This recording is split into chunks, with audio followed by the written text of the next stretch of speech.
Mr. Court. Good morning, sleepy. I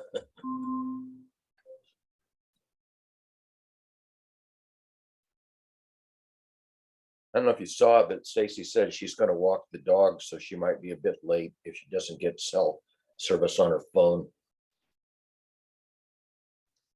No problem.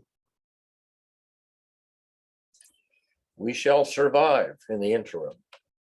I think I got more sleep last night than normal. So I got less. For some odd reason, I had some kind of indigestion issue and I didn't sleep well last night, but it's not like I ate anything unusual, but it just didn't sleep well last night.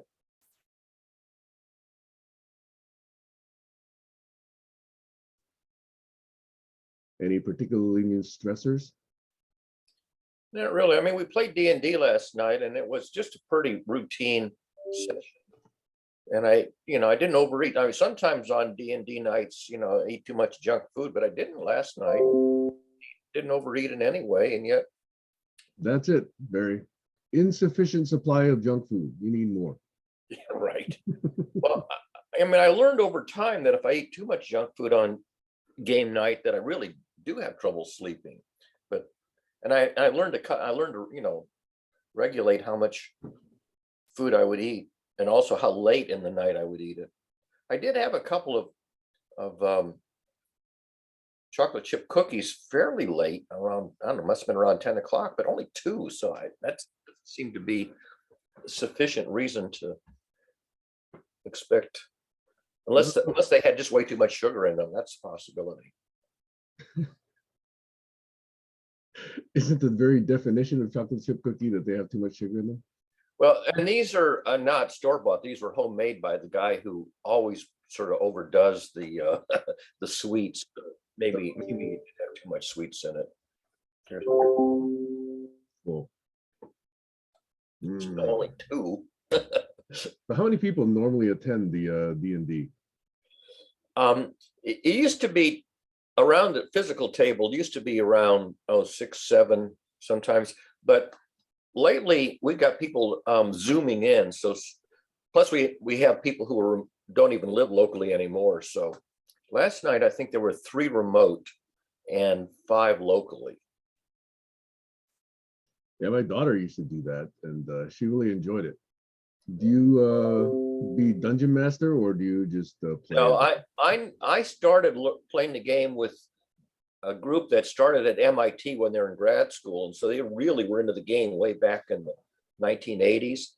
And I started decades. Wow. I started very late in life, so I never really learned the game. I played very amateurishly compared to them. Yeah, my daughter tried a turn as dungeon master. It's more work than most people realize. Oh, it's way too much work, Yeah. and I'm not very good at storycraft to begin with. And you got to be able. No, I mean, I understand the theory, but there's theory. The difference between theory and practice is greater in practice than it is in theory. Also, a lot of it is managing combat, melee combats, and I actually don't care for the combat aspect of the game. Yeah. But often, roll the dice again, roll the dice again, roll the dice again. Okay, now he's dead.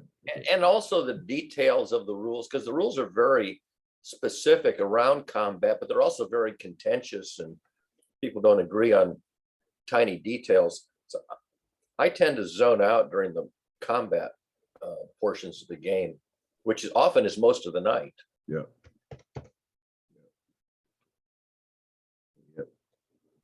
Well, welcome to Colin and Joshua. I think,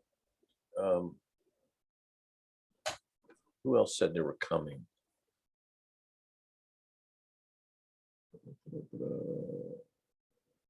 I'm bringing up my notes.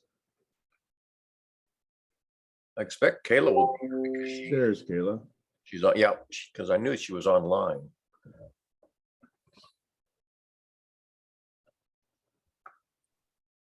Ah, Kayla's got a new profile pic. Oh yeah, that's a new picture, isn't it? Is that a Christmassy picture? Full outfit. Yeah. Now it's a Halloween picture. Halloween picture. What's the fringe around your neck? in that Huh? picture? Oh, you want to see? Okay, let me see What is that? the video. Didn't get a chance to study it before. See that red thing in the background, I couldn't tell if that was a Christmas decoration because it's too small. Yeah, that's all feathers around my neck. Feathers, okay. See, Yeah. that looked like it might be a candle or something in the background, but I couldn't make it out because it's too small. Oh Hey, no, why it's are you not. looking at the background? Well, because I was looking for evidence of seasonal decorations, which are usually, not necessarily worn, but no, I can't even tell what that is when I zoom in on it. Well, the funny thing about that picture is I snapped it the day of Halloween. I went to a Halloween party. And anyways, yesterday I had a FEMA meeting and I didn't want to put the crying baby with the fake Santa on. So I just like really quickly looked for that and I put it on and I'm like, oh shoot, it's my Halloween picture. But luckily it wasn't so, so bad. It just looks like. I never would have guessed it for Halloween, but it. Well, I had more makeup. It's festive. All Yeah. right, we got 6 people already. Okay. See, and T's is there. He Hi, is. Dave. Now he's got his lights on. Hey, Tees. Who is Miss Lilienfeld? She was picked up by Peter Jones in the slipstream of Printernet, and she is focusing on a refugee camp named Kokuma. So she just came up with the idea to do some, say, course, and then I made her notice that Michael Josevich would have started in February a leadership course, paid for people living in USA and then for free for the Printernet affiliates. So then I sent her all the information that I had ready available on that, and so now she has to process it more or less. She picked some things from that already. She will work with that part of it. So I'm feeding her with information. Yeah. I was able to go into my chat with Michael Josevich because he's still alive in Facebook. So I was able to see all the chat that that's why I found some things that I even myself was forgotten that I shared with her. Well, it seems like maybe Colin might be helpful because I couldn't find. Colin, Peter Jones, Colin. Oh, I don't know which Colin. Colin Horner, you mean? No, I'm talking about Colin Kilburn because. Yeah, but he's not active in that. No, he did not connect. He's not active in this. I didn't see him so much active in the follow-up of the Printernet, so he doesn't show up there. So it's not, but he can show up anytime he likes to add to it. But so it needs funding and it doesn't have money. So now Peter Jones is focusing on solar panels to be sent to Africa somehow, someday. That's all. But Elsa doesn't have money. Actually, she funds more or less a refugee camp in Kenya. I mean, I don't know how much money. So that's maybe a few dollars, but I don't know why. I don't know much about that. I was just trying to answer one of your questions, which was I couldn't find the one barn raising session, if there was one, where Michael Josefowicz joined us. Yeah, he told about Printernet. Yeah. But I've Colin. listened to that what you shared. So, but I see more you were talking about anything, and a short while he is talking about the Printernet. That's so. Then it's at minute 28. I just finished checking that out. Thank you for sharing. Anyway, if Colin happens to find a barn raising where Michael Josefowicz did attend, Tees might be interested. Okay, cool. Anybody want to check in? I do. Okay, Kayla, what's up? No. Oh. It's snowing there now. You got a filter on. On that note, I'm going to probably put my video on that picture that I put because I have to work out for a little bit. But I just wanted to check in and say that Maxwell got his second shot. And he is actually doing well this morning. No crazy symptoms, nothing like that. He is just tired. And last night he was just extremely tired. So unfortunately, we missed a cultural event that one of my good friends, who was actually a roommate, had come down for from Los Angeles. So I'm a bit bummed. And then today I am excited because I get to go to the Van Halen ranch and go to their company party, not as a dancer, but as a guest.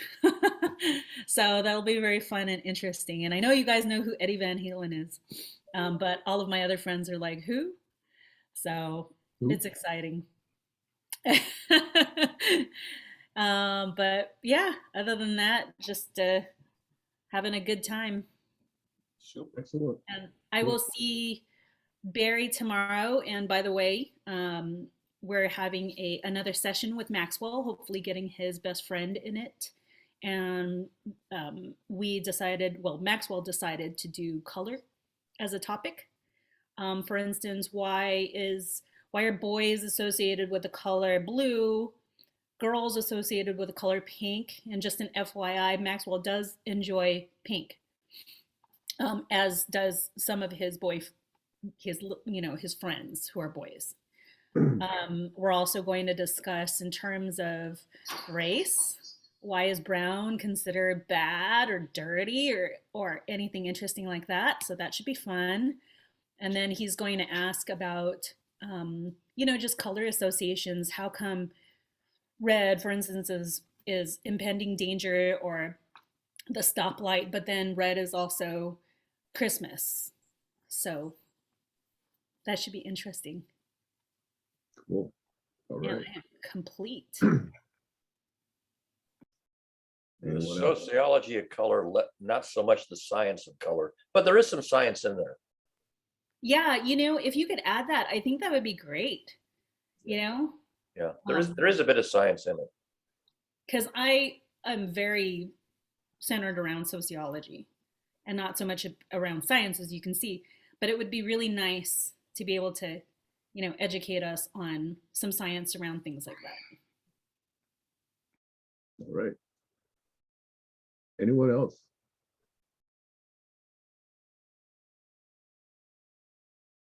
All right, I'll go. This week, historically, is a very significant week for me, the week of December 9th. Because in 1968, this is when Doug unveiled his demo of what is possible for computing. And this is in 1968, where he actually showed for the very first time interactive editing on a computer screen. Up until then, most of it was all via punch cards. It was all very batch oriented. There wasn't the notion of interactive computing. There wasn't the notion of shared time sharing. There wasn't any of that, but in one fell demonstrative swoop, he showed editing, he showed outline processing, he showed linking, he showed drawing, he showed multimedia, he showed, the mouse, Right. He showed the coordinate key set, and all of this was to then, for the next several decades, inspire most of Silicon Valley's startups. And we still, according to Alan McKay, have not finished taking all of Doug's ideas and bringing them to reality yet. We're still doing that. That was a very monumental demo. So on December 9th of 2008, on the 40th anniversary, I and 7 others held a conference in San Jose. It was a little bit of a retrospective, but really kind of a looking forward of what is left in Doug's vision that we still need to bring to reality. And that still guides what I do with all the efforts that I've been involved with, including GCC.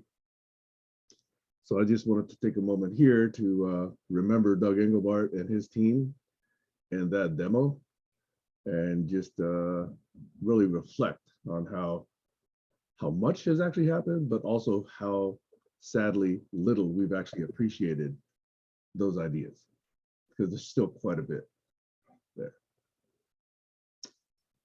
Anyway, thanks for letting me reflect a little bit on that. Let's see, who is trying to join here? Oh, Heiner. There we go.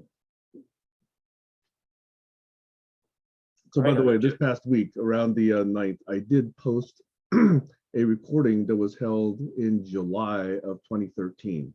This is mere days after Doug passed. And so people gathered to remember Doug, and that was the recording I did send around on Facebook on December 9th. Hey, Heiner. Still checking in if you'd like to. Well, I want to follow up from what you say, Sam.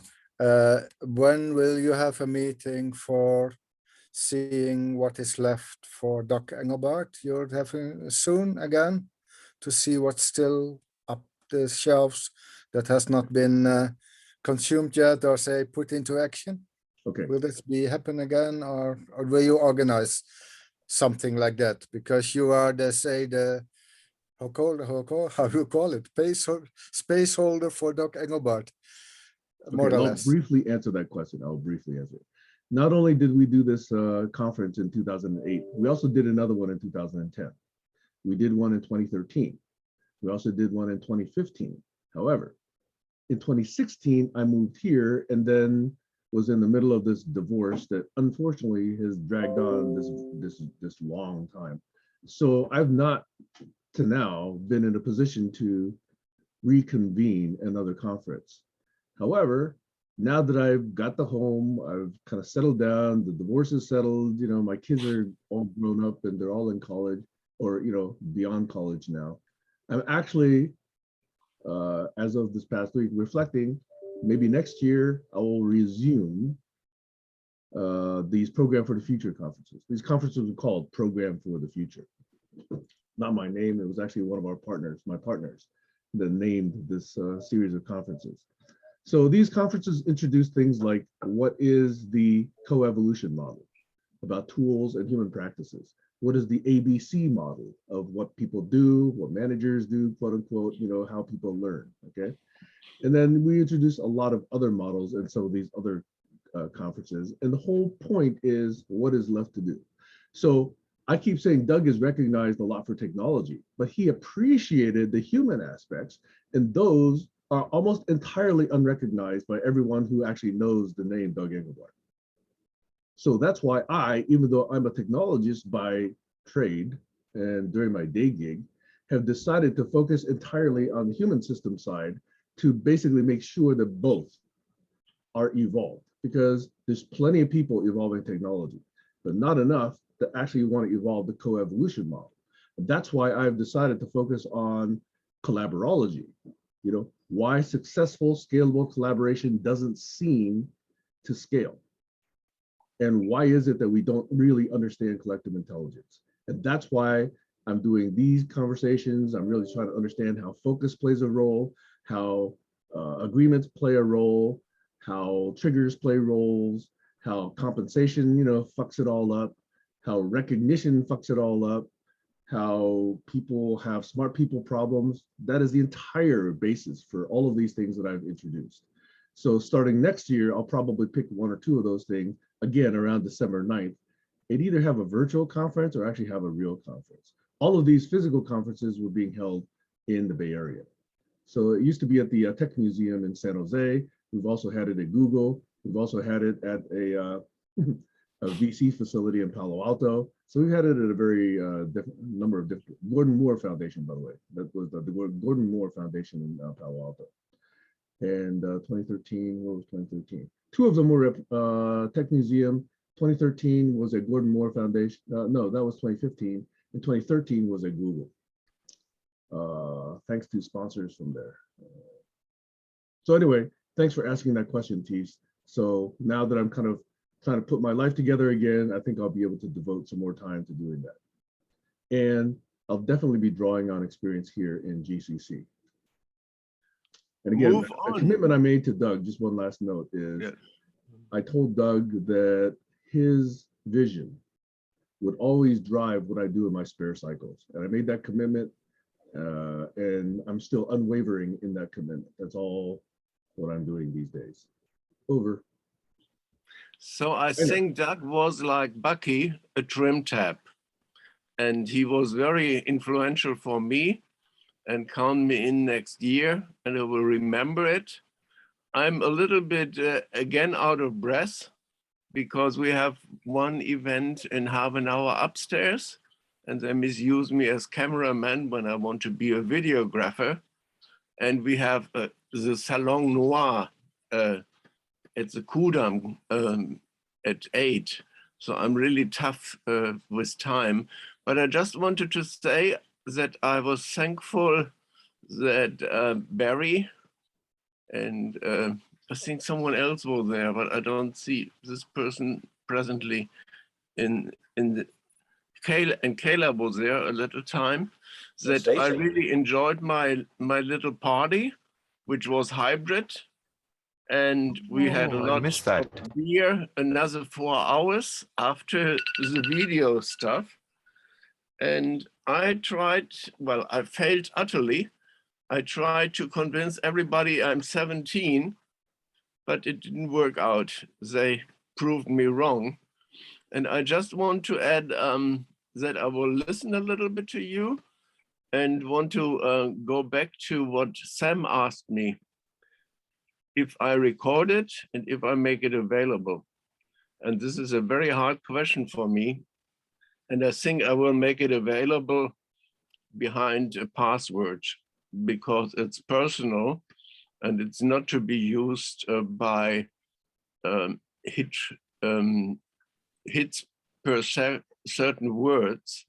If I apply in our Vimeo environment also such tools like Colin to find certain names or certain terms or incidents in my video archives, I don't know yet, but to make it available like GCC is doing it, either publicly or not indexed, I'm still wondering about. But at least I wanted to say I'm just coming from the shower and I have a tough time before Christmas.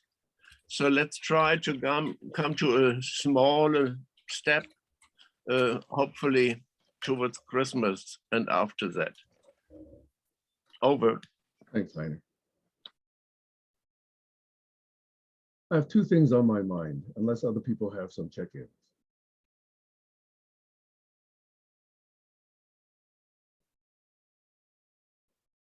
Okay, here's one. Obviously, distributed ledgers are a big deal these days. And they underlie what people think is a way to really ensure privacy. And I'm not sure I understand it. A lot of what we're facing in governments and organizations is abuse of power, i.e. corruption. And to me, corruption kind of requires some accountability. And you don't get accountability unless you get some level of transparency. Either people's actions, who they connect with, their time, their money, you know, their network, etc. So my question is, does the ledger actually bring about more fairness through things like, you know, distributed currencies and privacy protections, or will it actually enable more corruption? Because things could be hidden, people can move dark money around, you know, crime can be committed with those funds. I'm not sure I understand this phenomena yet. So that's one topic I was curious about.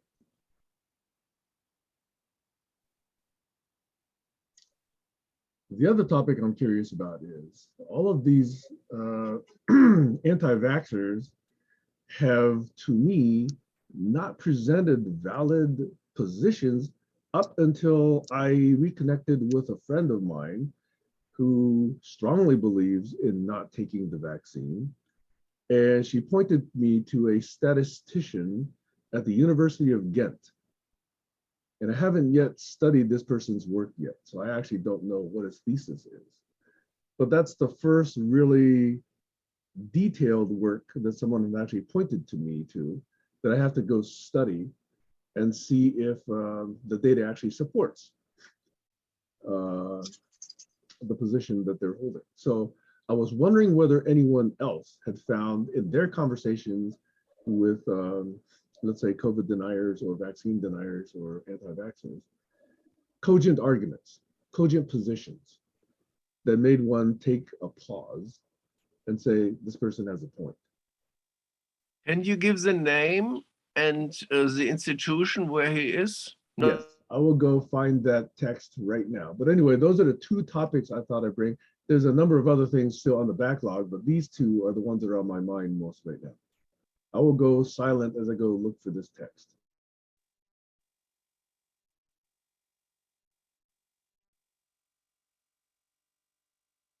So I'll just say that I do think there are, excuse me, I do think there are cogent arguments out there. I don't even indulge them because I just stop at that point and I start talking about masks, because I do think everybody has the right to make their own decision. So I couldn't tell you what the arguments were, but in the beginning, I was reading a lot of things and questioning back and forth. And I have to be honest, regardless of who I was questioning, whether if they were a scientist that was pro-vaccine, it was still very hard to get a straight answer, because in general, experts want to give you the end story. They don't want to go through how they came up with those decisions. And sometimes they're thinking in terms of, sometimes it's difficult for people to keep their own opinions, even when they're reporting factually. That makes sense. You're muted, Sam. Oh, sorry. I just posted the name of this person. I had this text like earlier in the week. So I was planning on doing some research on this during the weekend. But this fellow's name is Matthias Desmet. I don't know how you pronounce that properly. Deme, I don't know. So I'm curious to find out more. I did find some papers by the fellow, or articles. So they seem to be quite pithy. So I'm going to go look at those. Anyway, I was curious about those two things. Anyone else have any topics to bring up for discussion today? Did you post that name, Sam? We can It's there post in the the link chat. to. It's in the chat. Okay,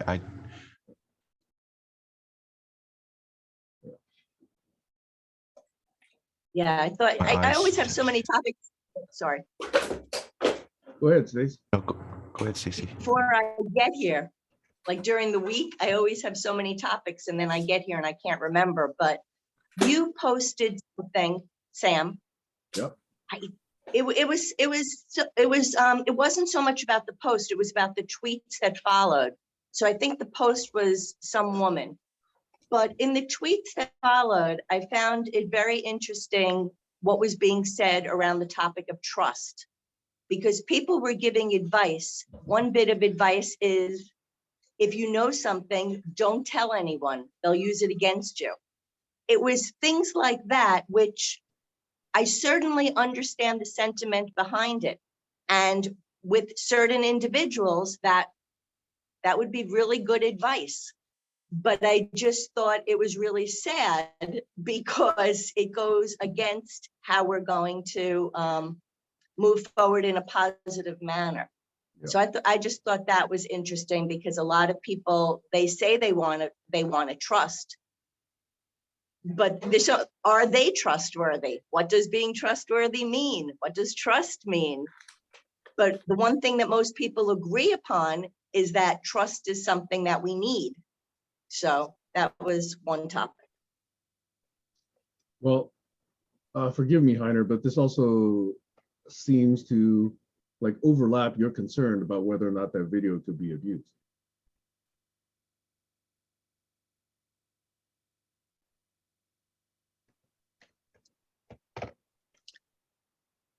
No, go ahead, please.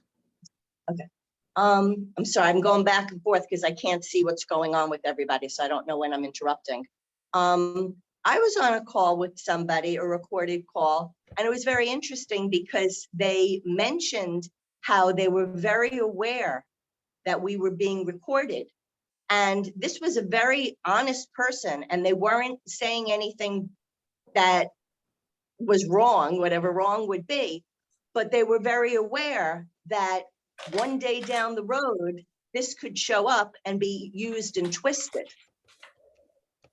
That's a very real concern, because people aren't seeing things in context, and we're not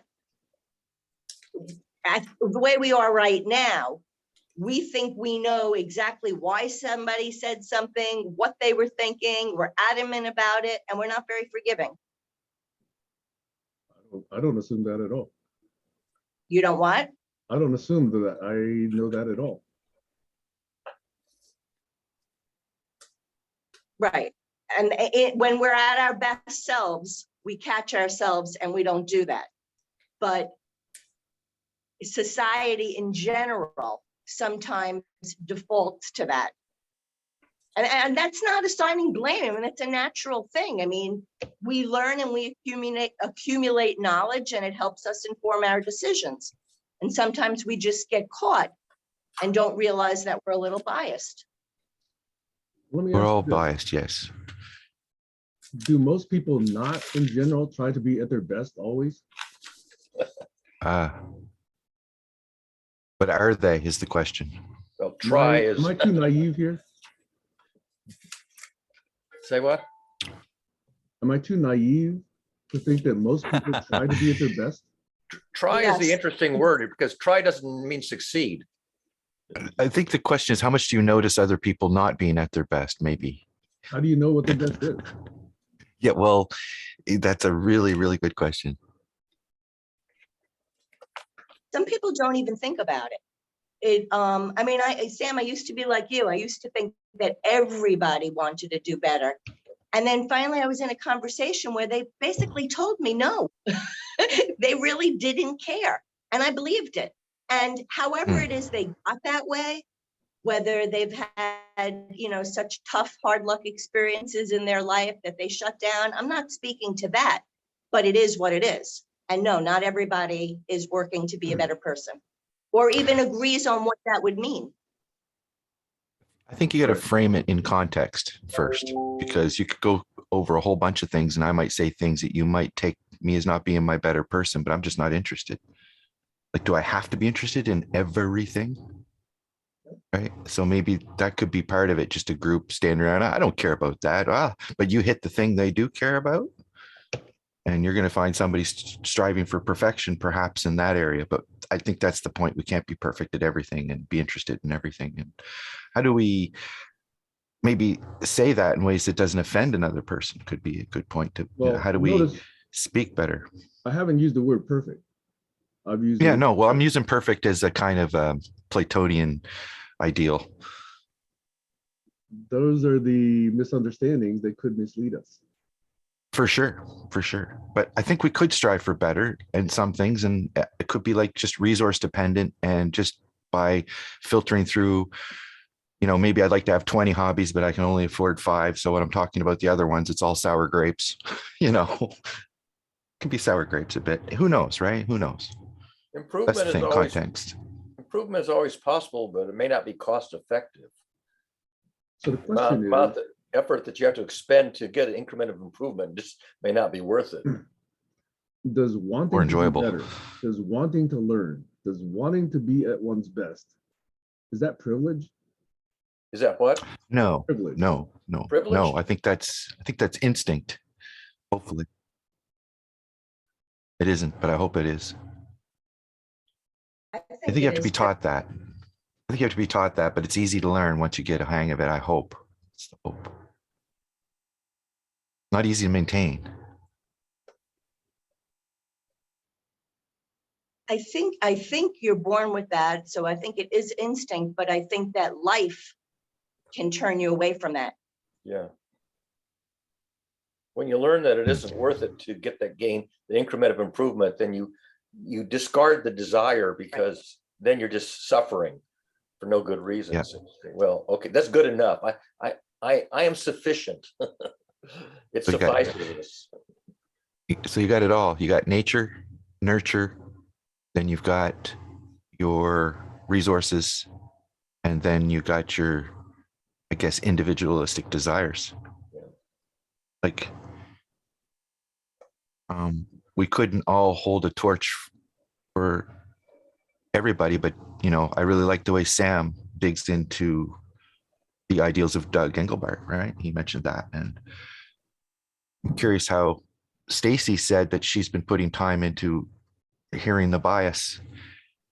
And she said something that I've been thinking about since just a few minutes ago, that people like to tell you their conclusions, but not how they get there. And I think that's a fault I make. I say more about how I'm getting there and bore people to death by the time I get to the conclusion. They're not interested.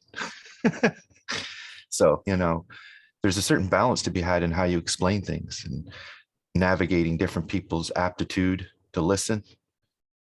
So it's almost like 3 people in the room. You have to tell the story 3 different ways to get the ideal information transfer.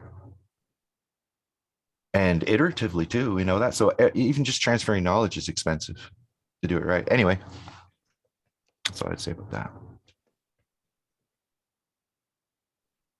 Stacey? Yeah, Colin, I think you make a good point. And on the other end of the equation is what the person asking, what their needs are. So if somebody is just asking for like, what's, I don't know, where's the best Spanish food in the neighborhood? You might just want, that's a bad example. I'm not good with examples, but the point is, if I'm asking a scientist a question, I'm already trying to think like a scientist. I just want the data. I just want exactly the data for what I'm asking about, because I want to see if it will fit in my framework, because that's part of my learning. And I'm trying to learn to think like a scientist. So if somebody gives me data that's already been, Well, that's that assuming has a something framework. attached. That's assuming a Say it framework. again? I say that's assuming a framework. I like to make sure we got the same framework before we start trading data. Let's define your terms before you trade sentences. It's easier to get data than to analyze it Yeah. comprehensively. The comprehensive analysis of data is very difficult, very arcane, and very difficult for the lay audience to understand. So you could have a lot of data and then argue very persuasively that this is what the data says and be completely wrong and not even know you're wrong. Just one thing, Sam, I just want to say, if we want to get people to think, though, we have to go some of those exercises and just be able to explore all the different possibilities, because otherwise we're not teaching people how to think. Right, we're not. Barry, just for fun, I'm going to disagree with you, okay? Okay. Because in various different areas of responsibility at my current gig, to me, the analysis is the easy part. Getting data, understanding whether it's complete, understanding whether it's reliable, understanding whether it's truly representative, understanding whether it's enough is statistically important. That's like 90% of the time that I spend. Then the actual looking around in the data is relatively quick. If you've got those qualities of the data verified. So I'm just gonna, just for fun, say, everybody's got data. They say, this is my experience, this is my truth. But people don't say, okay, let's survey 100 people and let's see if this is statistically important. They say, no, this is true for me. At this time of my life, at this time of the planet. With the language that I use, with the terms that I use, Yeah. So I do think that, data is harder to get than you realize. Over. And it depends what question you're asking and how good your tools are. Because if you got well-developed tools over a long period of time, they are very difficult to build and hypersensitive. And it's like, boom, the toast pops out when you find the neutrino flying through the universe. There it is. But to build a neutrino detection device is a different thing altogether. So it depends. If you're asking where the restaurant is, well, I don't even have to get my hat on to answer that question. It's just down the road. So it depends on the difficulty of the question. And I find all of the things I'm talking about in this scope are more on the wicked problem side of questioning things where we don't necessarily know the answer. What is the best way to communicate, right? Like, how do I talk to this person? That's a wicked problem. I guess you could ask them. If they're kind, they might tell you. I think there's a lot of confusion. Are we talking about data or data in context? I mean, information, knowledge for what, by whom? You see, I was not so much on some sides many years ago speaking about big data, big noise. And we spoke very early about visual demagogy, how you can cheat and misuse data for certain ends.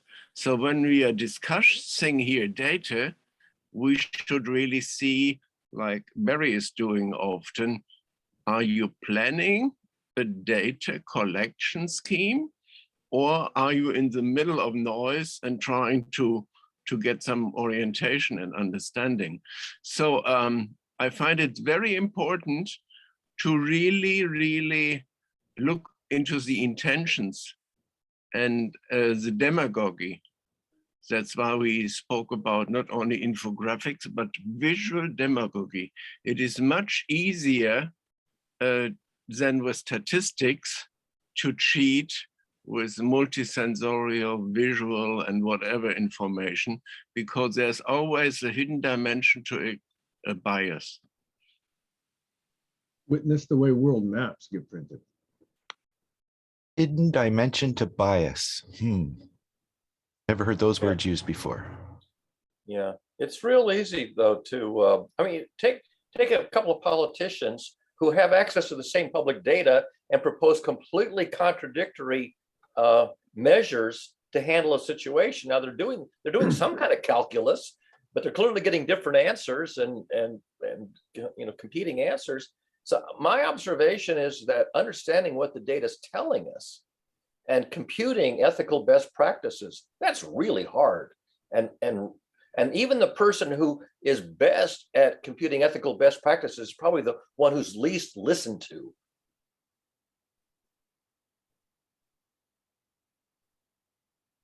And when to throw out outlier data points. Yeah. When's the data valid? And what does it mean? Yeah. Here's an interesting one, Barry, just to throw a totally trans-dimensional shift into it.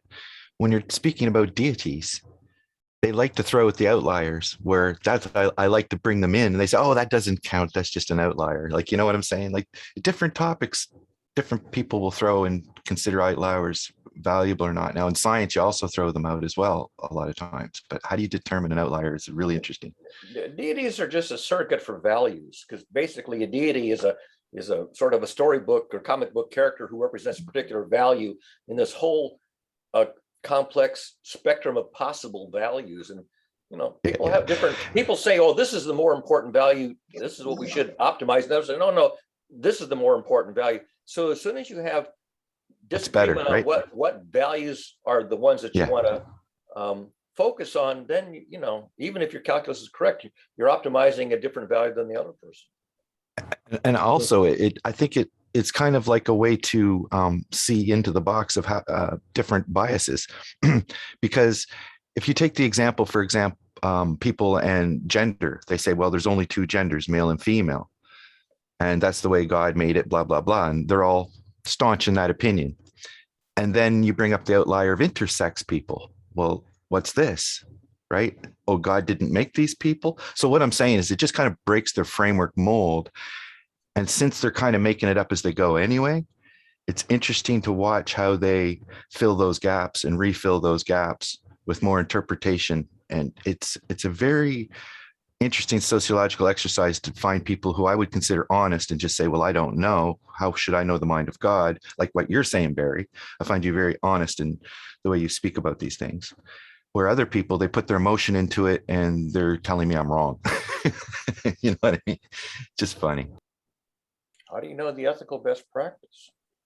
Yeah. How do you know that intersex wasn't intended by God, right? Like parthenogenesis appears in nature. It's not that uncommon. There's lots of well-known examples of parthenogenesis or gender switching under extreme conditions. Go ahead, Sam. I just wanted to pop up and say what I'm hearing appears to be kind of a juxtaposition of the accountability, as well as the idea that Stacy brought up regarding trust. So I'm just trying to see if that is the topic that people seem to be gravitating towards today. I think trust is it. It's what I felt with everything. How would you have governance with Bitcoin, or sorry, blockchain technologies, crypto? Hash keys. The one that I was asking is the distributed ledger going to help or hinder trust?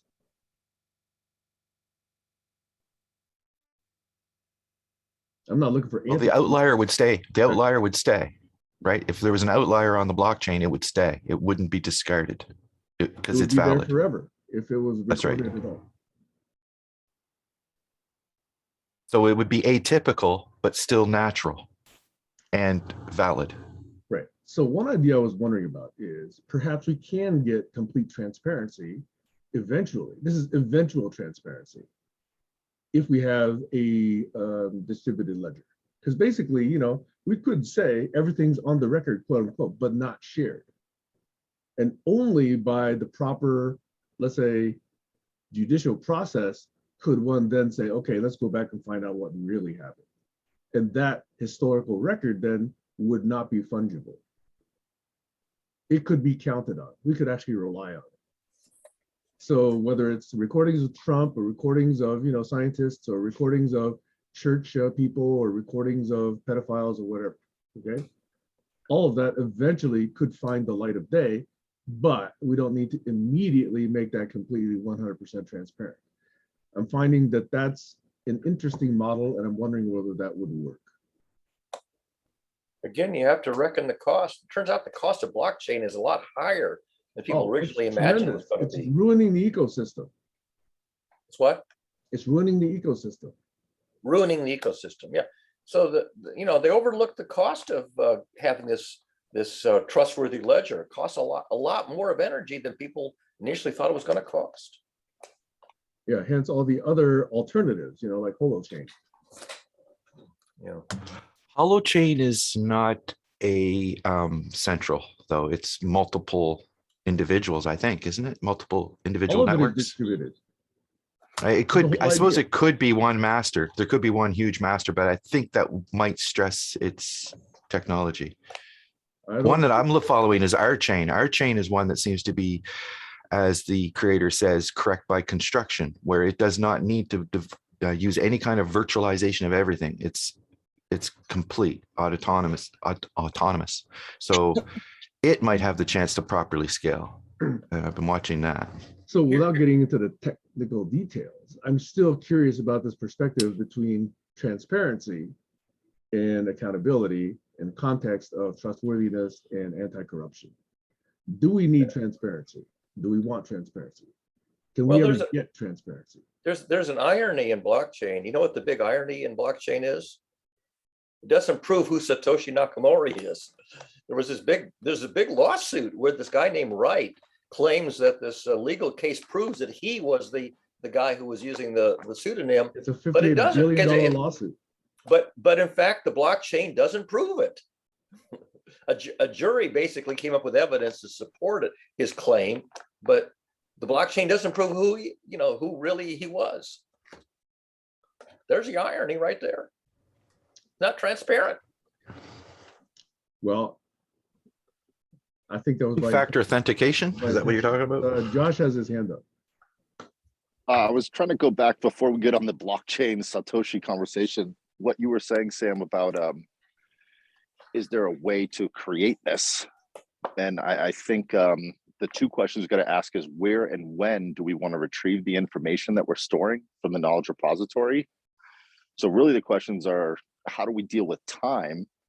And how do we deal with this time that we're in the present with everything that's going on? And how does that affect 20 years into the future? Or do we ever transcend time with some sort of application like the metaverse, where time is not relative, or an application like a DVD player where you can watch the movie at any time you want? It sits in infinitum if it's made in gold or something that won't go away. So where and when is really the question I'd like to get answered first, and then the who and the why and the what.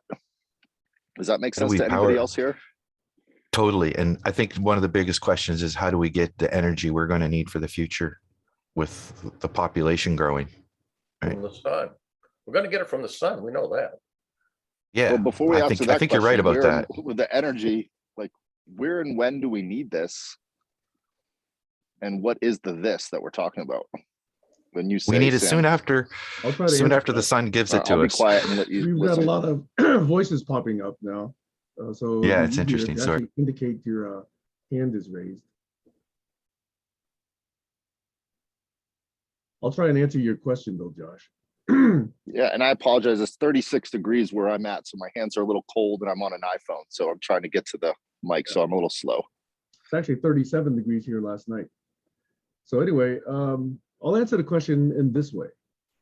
We'll need access to that knowledge, that record, when we suspect that there is falsehood being spread or claims being spread that are unsubstantiable. When people are lying, yes. And we don't know when people are going to lie. So that's why it's kind of curious to ask this question. Is there someone that you trust completely that you know will never lie, so you don't care if that person's on the record or not? I don't know that any of us knows people like that. Maybe Barry Sanders. But what was his name? Yeah. Bernie. Say Talking Bernard. about Bernie Sanders, I think, is probably the most direct spokesperson in politics, and very few people attend to him or believe what he says. He's got a very small constituency, notwithstanding Not he's that got very small. high accuracy, in my Not judgment. that small. How much has his claims been really followed up and taken to task of validating his ideas? You know, like was he I guess one thing that actually I'd have heard they're doing. We're Sorry, I on to a didn't have my separate hand up. topic now. Do we want to talk about Bernie Yeah, or yeah. do we want to talk about trust? Yeah, UBI was I was going to bring up, but I didn't even have my hand up. I'm sorry. I mean, we can talk about Bernie if you guys are really interested in. I find it curious that nobody comes Trust. forth to refute his claims because his claims are statistically based. Okay, and he's been saying this for 40 years. Okay, so this reminds you of something else. If a anti-vaxxer truly was going to say, hey, Bill Gates is putting circuits in this vaccine and you're all being controlled by these microcircuits, okay?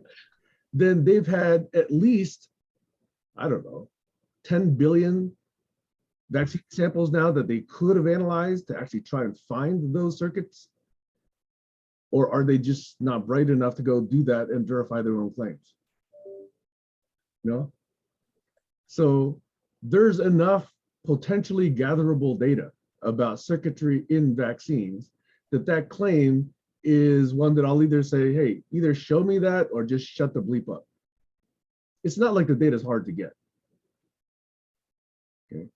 So again, when people have been making claims for decades and no one's come forward to refute them, and they're statistically based, there's a solid foundation for those claims. It's unlike other specious claims where, oh well, the election was rigged, etc. Right. Get the data. Yeah. Josh, then Stace. Yeah, so I'm not sure if my question where and when was really landed. I apologize for that. That's my fault. I'm probably not awake enough to be clear.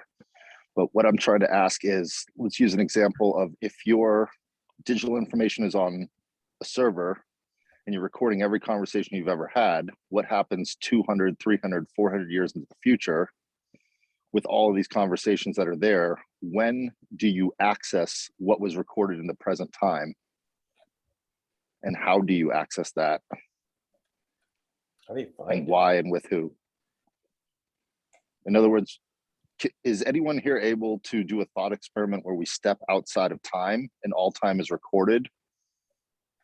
If I take a 360 camera and I go to an area, a spot, and I record it, and then someone else records it, can we go to that at all periods of time? If a billion people are recording, let's just say we're in Notre Dame Cathedral, where there's a lot of tourists, and there's always a recording at all times of that area. And if it's in 360 degrees, you can see everything that's going on, and then multiply that by all the spaces in the world.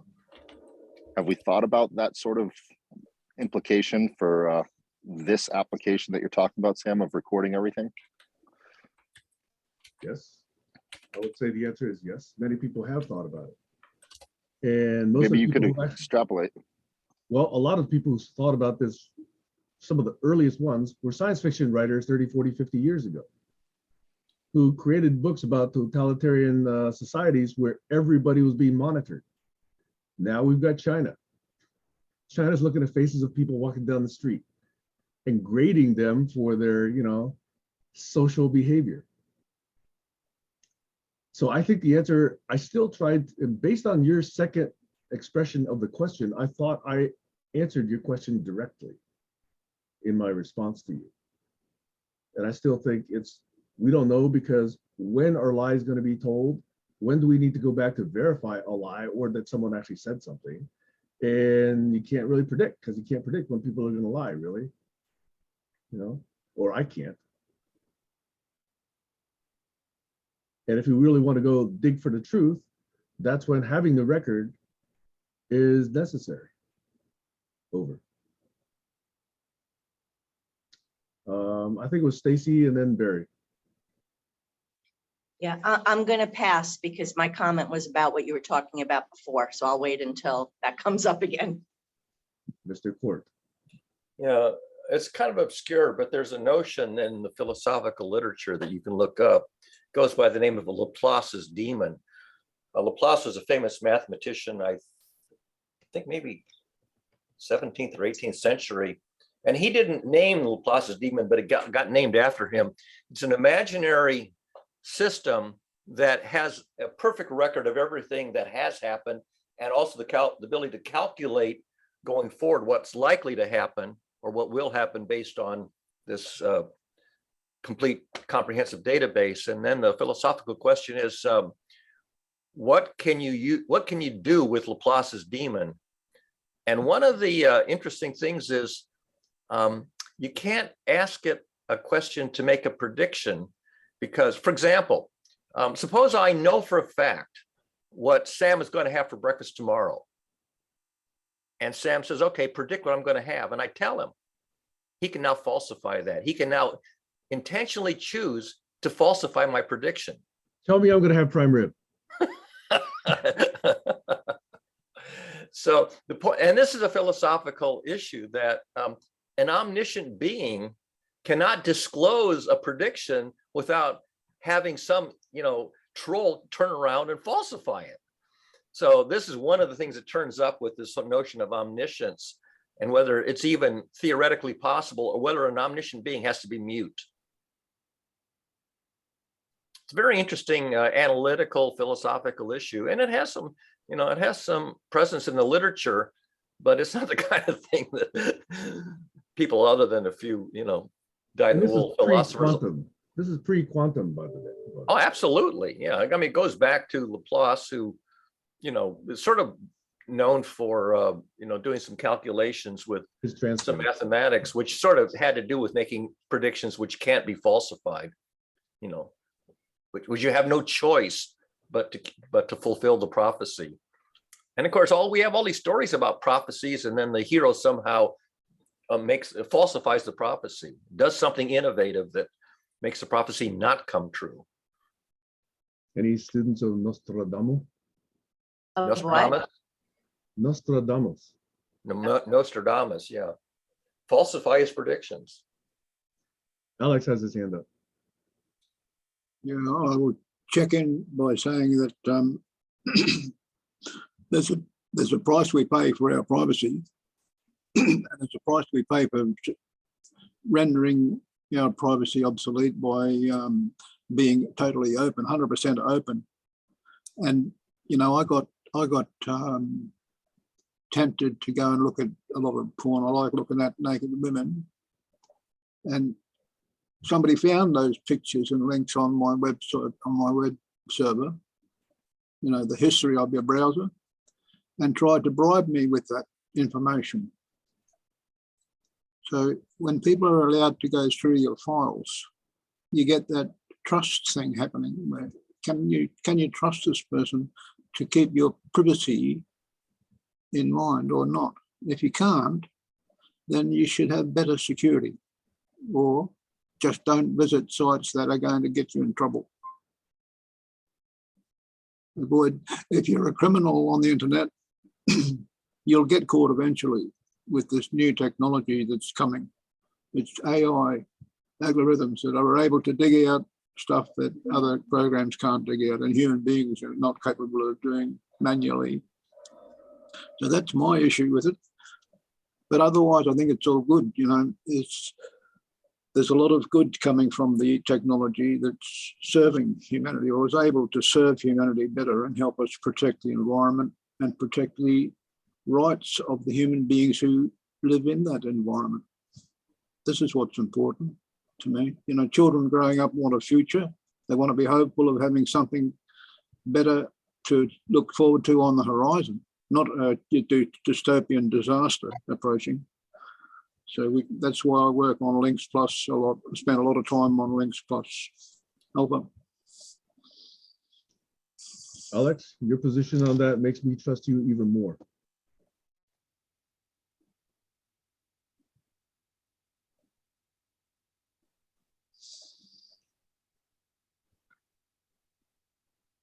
Trust him to do what? That he's honest. Don't mind me. He's Oh, not yeah, trying to well. present a facade that's false. Oh no, that sounded like an honest story, all right. And so much of transparency requires the rest of society and culture and social mechanisms have to deal with shame or crime. I can't just say we'll just immediately go 100% transparent. Even I am not that naive. We don't wear transparent clothes. Yeah, and why not? I mean, theoretically, We do. could. Yeah, could we have do these when we're just sexy. perfectly. No, we do when we're sexy. Well, yeah. I guess some starlets wear semi-transparent clothes, but Yeah, that's right. most of the Just the we isn't you and me, Barry. That's all. Every species is okay with it except us, I guess. It is a funny thing. I revisited that Bible story where man has to put on the clothes because he's shameful. Why do you wear clothes? The Bible has I'm done a ashamed. disservice to humanity. It's got stories In of some God places. being hateful, punitive, mean, petty, contradictory. Almost human. Exactly. We create God in our own image, and people don't seem to understand that. And yet people still believe it. Most people can grow out of Santa Claus or the Easter Bunny, but most people don't grow out of God. The mind is not black and white is the thing, Sam. And that's what we're discovering with this I'm collective not talking about intelligence. the mind. I'm talking about truth. Where do you hold your truths? the tooth fairy.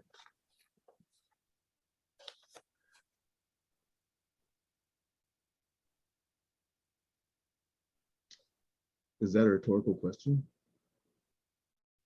Well, kind of, because it gets really philosophical when you start to have to prove things. But No, you know, it I like doesn't. to stay empirical. It seems to save me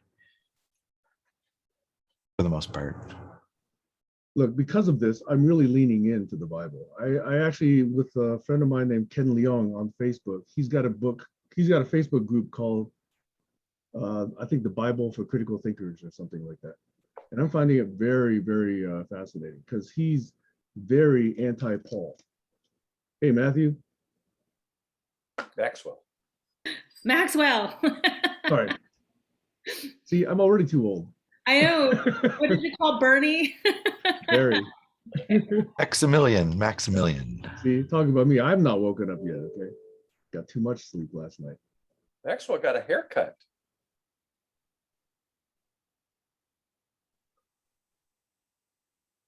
Maxwell's got I a even forget color what I was story. saying.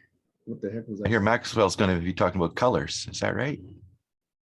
Yeah. I don't know what that was all about. It sounded very interesting. Tune in A tomorrow. club you're doing? You want to ask? You want to tell them? Okay, so I believe I was asking you whether your question about truth was rhetorical.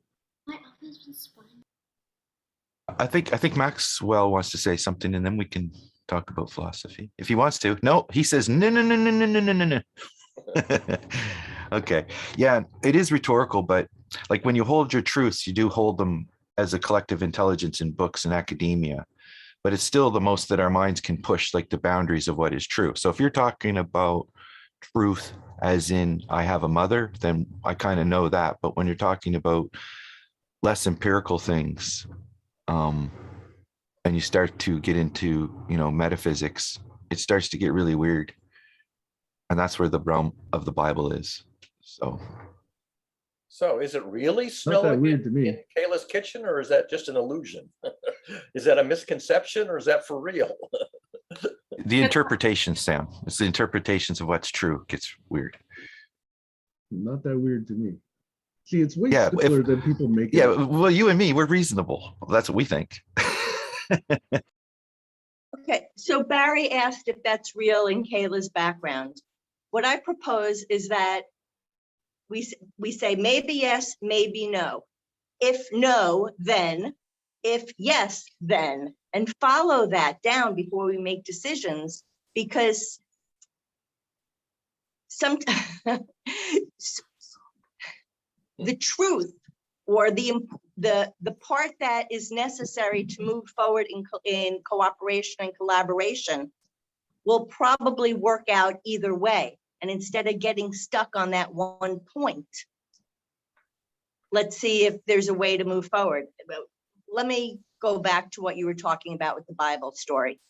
I think a great thing to do would be to take a Bible story, change the name of the characters, have the exact same story, and then have the discussion. I think you might get a lot more agreement than if you focus on the Bible. Yeah.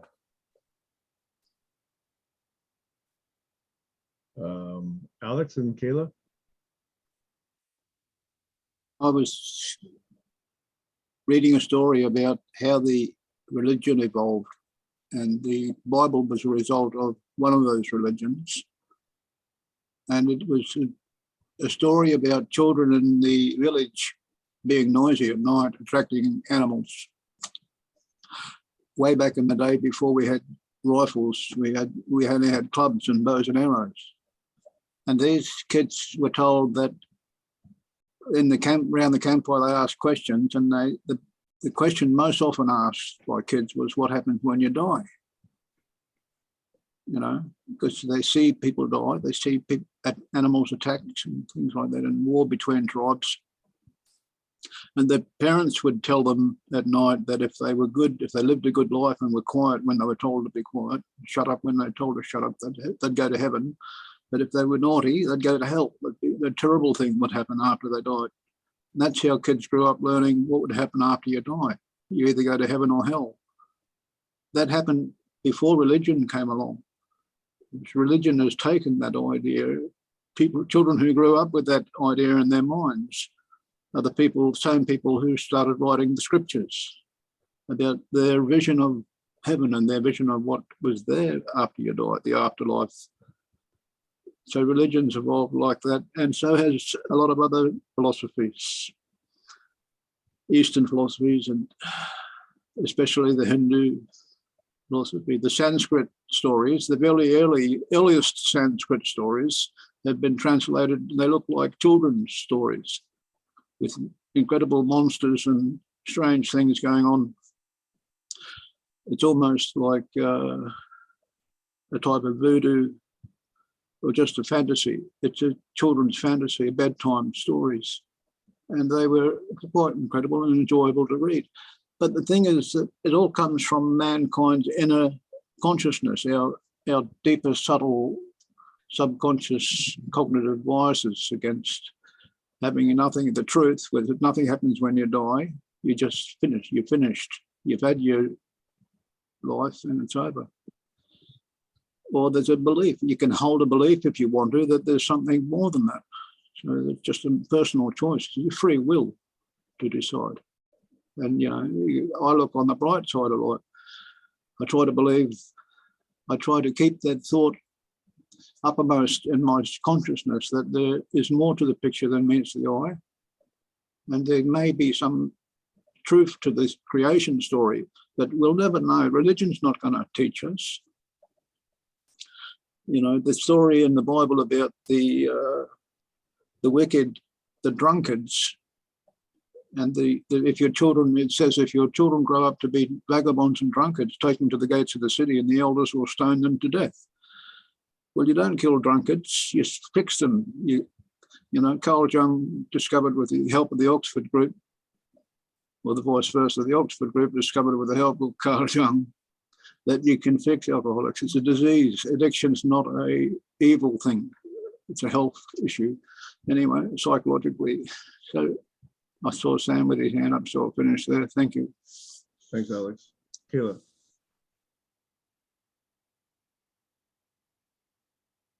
Okay, this notion of truth, I feel like, can go down a rabbit hole if you let it. And I'll give you two examples of that. When talking about the vaccine, one of my good friends phoned me and hysterically said that for the past couple of days, her father, her 80-year-old father, was hospitalized because he got the booster shot, you know, and within hours of just getting the booster shot, he had COVID-like symptoms that were basically, they ruled out as COVID. So, you know, last month, my parents both got the booster shots, and my dad is closer to his 80s than my mom is, but they turned out fine. And I just listened to her talk about, you know, what happened to her father, and then her kind of finish and tell me, don't get the booster shot. Tell your parents don't get the booster shot. Tell everybody don't get the booster shots, because I don't know what people are talking about. It's bad for you and something's happening, et cetera, et cetera, et cetera. So I just kind of listened to her and said, wow, I'm really sorry. I'm glad your dad's recovering. You know, thanks for this information, and just kind of moved on. Now, as you can see, my son has gotten his second booster shot and he's perfectly fine, or his second Pfizer shot. Now, another thing is when it comes to the Bible, I've actually studied Catholicism all throughout my childhood years and into my teenage years. I actually taught catechism when I was a teenager. And I've seen it evolve from what the Bible's literal translation was to actual philosophy that can be relatable. Now, it's really interesting because there's still that notion that people can't seem to just disconnect from about what's real and what's really philosophical. So I was listening to you guys earlier talk about truth, and I would say kind of, you know, tread lightly and disconnect when seeking the truth. Anyways, that's all I wanted to say.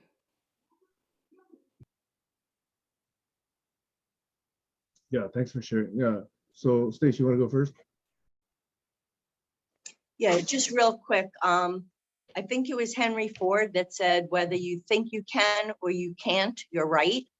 And I just want to say that we may have to accept that there are two different realities. You know, I put up that Facebook post that a lot of people were interested in, which showed an optical illusion that at first you see these plates and they appear to be all upside down. And then as soon as your eye realizes that one is right side up, all the others look right side up as well. I don't know how many people saw that post. I think you did, Sam. I think Barry did. Yeah. But, and Barry, you'll have to help me out, because wasn't there like an MIT experiment that actually showed two separate results from the same, it was with, doesn't sound familiar to anybody? Just talking IO errors. Not enough information to form a recognition yet. Yeah, those are IO errors, basically.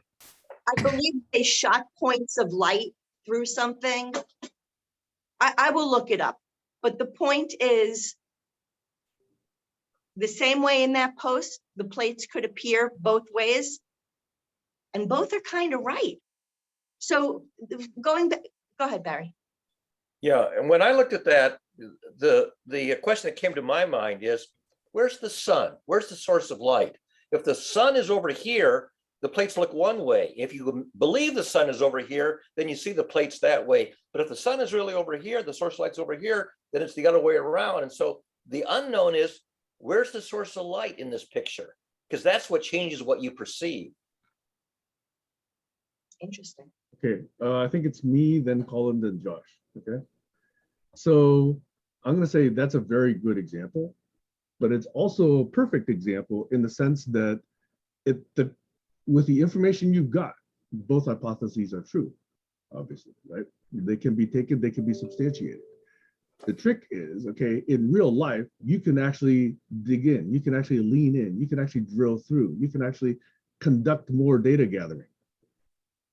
You can look behind the plate. You can look for the sun, okay? In a simple little graphic like that, it's just illustrative, okay? And so at that point, yes, you have to hold both are possible, and then you have to see, is it something that yields more information? Real life can yield more information. So you can always go and look for more. And that can either corroborate, hypothesis A or hypothesis B. But if there's no available information to be gathered, you have to hold both as possibilities. And I think that's the real difference. When a story in the Bible yields no possible further exploration, and yet there's nothing in the entire world or the universe that corroborates that story, then you can't really lean in. And if you're taking the Bible as a set of stories about how to disseminate and teach values, yeah, I get that, okay? But don't talk about it as being, the actual witness account of whatever truly happened. They weren't there. None of the people that wrote the Bible were there. And yet, it took many, maybe dozens or hundreds of monks and priests and pastors and whatever to decide what goes in, what goes out. So in the 1500s, 500 years ago, this is what they decided. There's a whole bunch of other books that got tossed. Why not go read about Mary? Well, she's a woman. So these males tossed it out. So now this is a construct, clearly a construct of frail men. Anyway, that's enough I'll say on that one. Colin, then Josh. Yeah, I guess I was coming back on the idea of what Kayla was saying with trust. And then I think Stacy, so I should have wrote these things down. Murky. Now, I think, yes, Kayla was saying, the last thing Kayla said was a piece of advice about holding on to things gently. So sort of the idea of strong beliefs held loosely. Yeah. Say it again, Sam. Gently. Same idea. Yeah. So,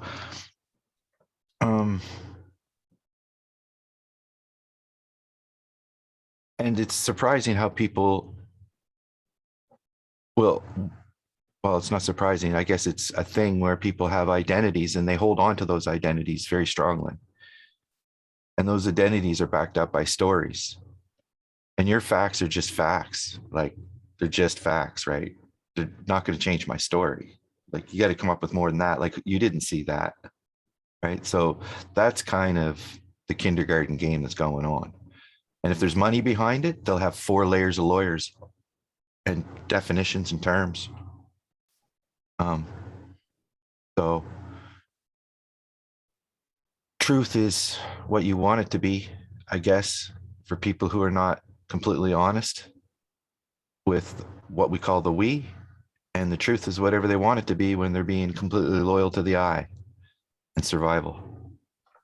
That's probably an evolutionary contradiction built into our operating system. And it's really hard to look at the contradictions in ourselves. And I think you can see the worst in the super wicked problems. And pleasant thing, I like ice cream. Ice cream is good. Might as well end on a pleasant thing, but yeah, it really is difficult to think that we are here to collectively contribute to talking about global challenges, and how when you really realize that you're one person, and we're talking about, you know, sometimes we do like to go mostly naked, but that's only when we have sexy bodies, right, Barry? Don't ask me. I So, don't have yeah, one. yeah, no, you and me, we don't know about this, but Kayla knows about this. You know, with dancing and things, and how to, you know, how it could be a double-edged sword too, right? It's all different angles, and we can't know it all. Interesting. And cultures, right? And these are the myths and the stories. So that's what I learned most. The stories go first, then the facts and truth. And those machines are going to mess it up. Those machines are going to keep track of things, and we're not going to be able to, you know, reset as easily. So as long as we can build in the proper resets so that our intentions aren't taken over by what we said before. No, I don't mean that. Too late. You already programmed command. It will be completed. You will be annihilated. That's not the AI we want to have. So yeah, it's that story feedback loop, I think, and that's narrative, and that's cultural. And the global stuff is ripped out of that to a scientific realm of coldness and numbers. And yeah, so it's really interesting. This group can talk about both of those things deeply in the same conversation. So anyway, I hope I didn't distract too much, but it is hard to think about trust and the right context to put around it to have an honest discussion, right? Anyway, it's not that the biases are revealed, not hidden. Yeah, anyway.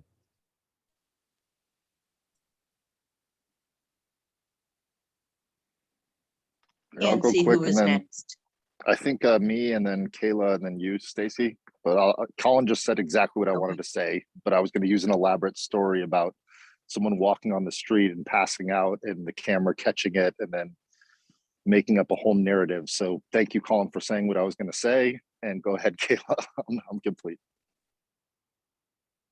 So it's always context and your tribe, right? Context and tribe.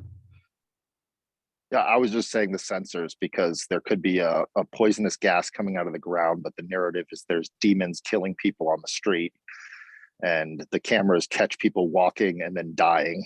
And then the narrative is that there's something under the ground that's killing people, but the cameras are not detecting the gas. Exactly what you were saying. So now yeah, it is possible you came up with I'm that trying to right pass now. it to Kayla. Yeah.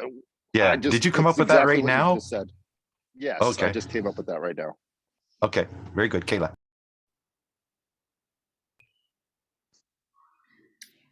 So what I was going to say kind of has a relation to what Stacey was saying about the plates, is if you want to look for the truth, you're going to find it. And it was really interesting to me that the people who were totally against the vaccine happened to be Trump supporters. They happen to be a lot of my friends who experienced these, you know, I shouldn't do air quotes, I was about to, these really bad side effects of the vaccine happen to be Trump supporters, which is very, very interesting to me, because we can all categorize each other in terms of the truth as well. But I looked at that Facebook post, Stacy, and I loved it because originally I did see everything upside down or flipped over. And then when I saw that one, it just switched. So I was putting my phone, angling my phone, and I'm trying to find what Barry was saying. Where does the sun hit? Where does this hit? And it was cool because that is like Sam said, a really good example of really trying to find the truth. Like, where can I see this? I could not find the plate that was turned upside down or the plate that was turned right side up at all. And it's just really interesting how our brains work. Anyhow, that's all I wanted to say. I'm complete. Yeah, I want to go back to, especially when we're talking about health and the truth as it relates to health, because knowing what we know about the mind-body connection, isn't it, to me, the variable there is what you believe, because I do think if you believe you're going to have a bad reaction, that in some way may impact the reaction that you have.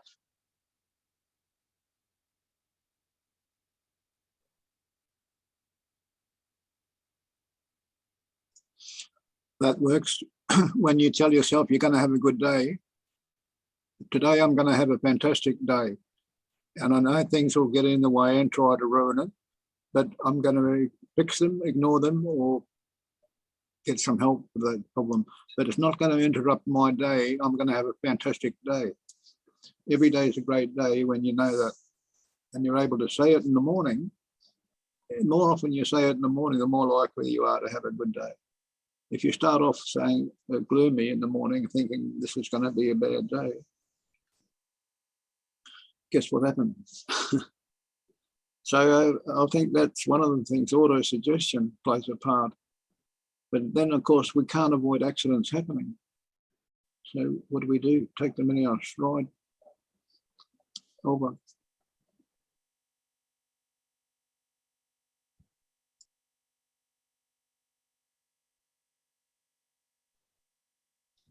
So where do we get to on this issue of trust and transparency? It's declining over time.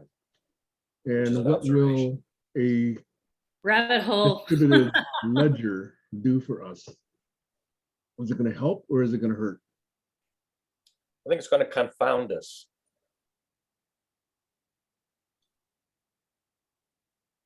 What about, let me just revisit. What about this notion of eventual transparency? Where if it's on the record, eventually we can find out the truth. Sometimes. People who have not opted in to the digital ID are the people who have something to hide, basically. The people who have nothing to hide have no fear about being tracked. Over. I think that's true up until you live in an oppressive regime. I do understand why people who live in oppressive regimes want to be anonymous. Yep. Yeah. And a regime doesn't have to be a nation. It could be a company, it could be a family, it could be a club. Yep. Very good point.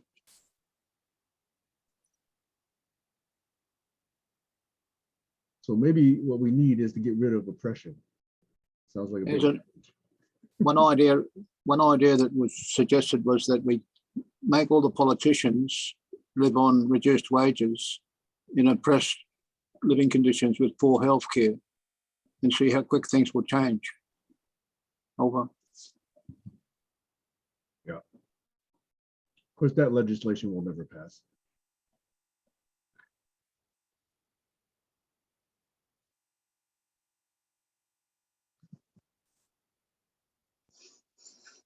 And the people who are trying to push for it will be attacked.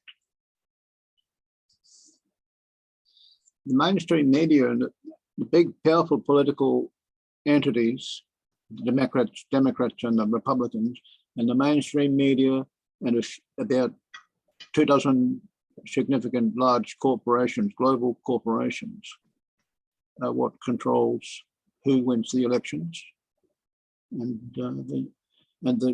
and the legislation for the healthcare and the industry in the United States, and to some extent what goes on in the UN.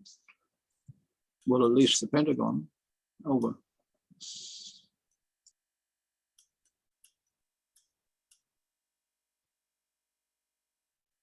Stacy has her hand up. Yeah.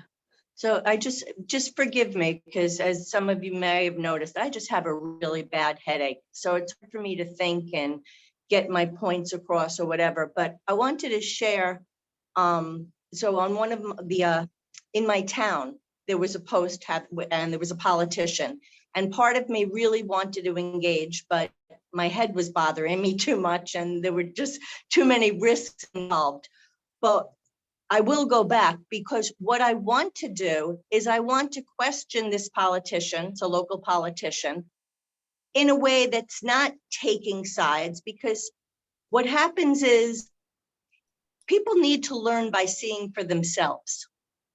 And I feel like we lack the patience to go through the proper question and answer period to allow regular citizens to watch the politicians' process, because the politicians, many of them, are playing to their audience.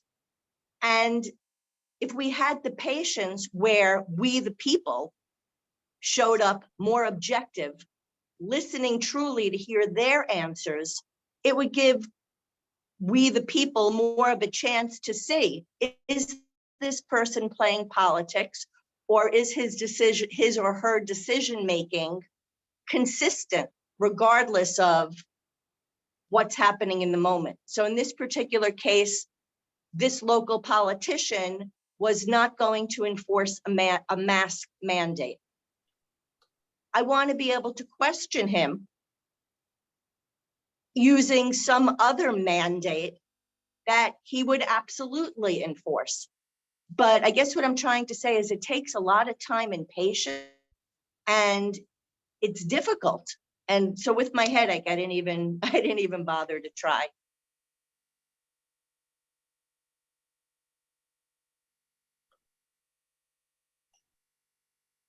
Alex, you had your hand up? Who are you calling on? I thought it was Alex, but I had my hand up also. Did you? Okay. I was going I'll to go. respond to Stacy.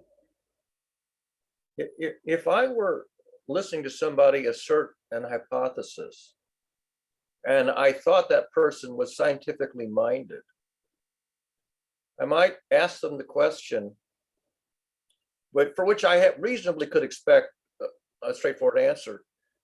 Given your hypothesis, sir or ma'am, how did you falsify the null hypothesis? Perfectly valid, appropriate question to ask of a person who's doing scientific reasoning. But imagine asking that same question to a politician who makes an assertion. It'd be a totally useless question to ask. They wouldn't even know how to answer it, and they would just blather on something.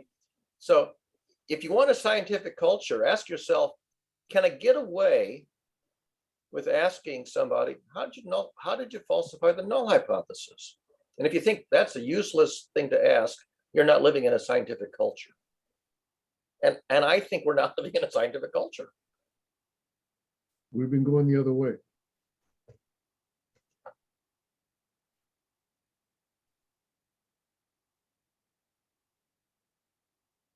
You know what I find with politicians usually is that there's a circular argument going on.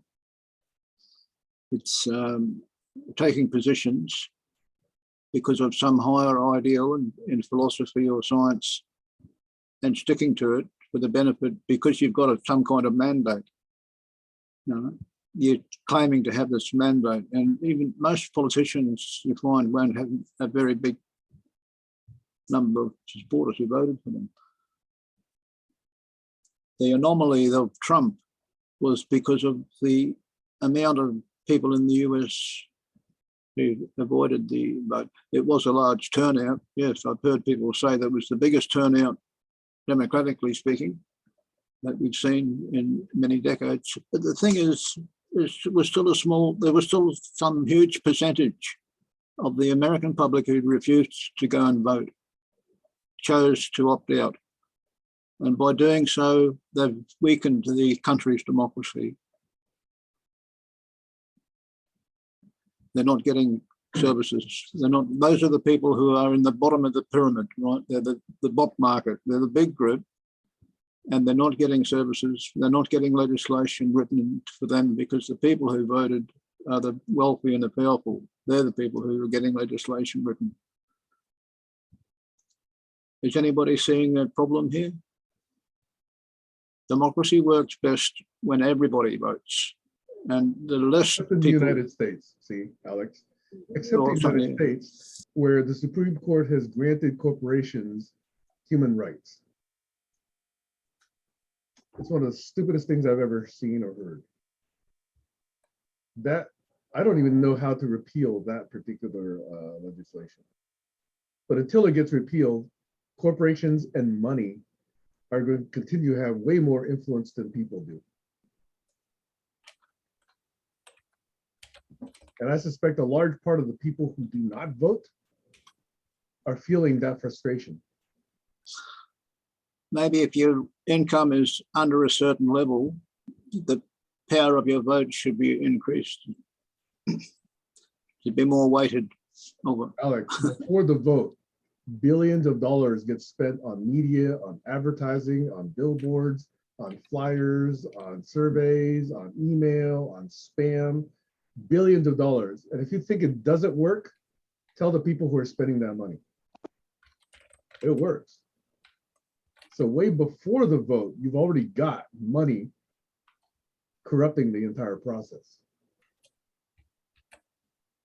Yeah, that's the reason it works in the United States is because of the constitutional right on voting, on the voting issue. Everyone has the right to opt out. There's no compulsion to go and vote. No law that says you must vote. So consequently, the huge proportion who opt out are the unfortunate people who are complaining the most over.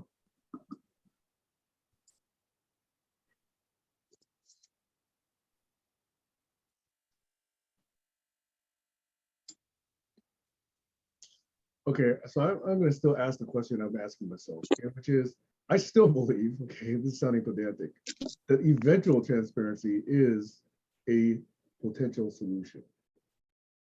Not absolute immediate transparency, but eventual transparency.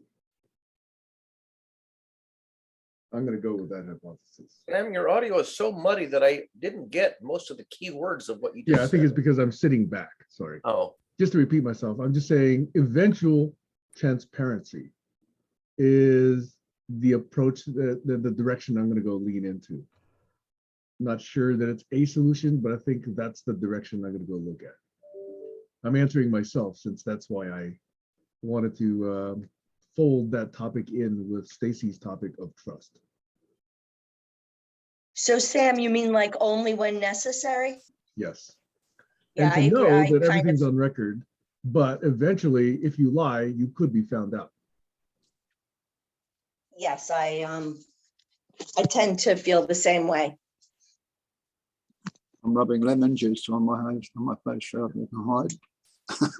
So I think that still protects privacy, since people still can't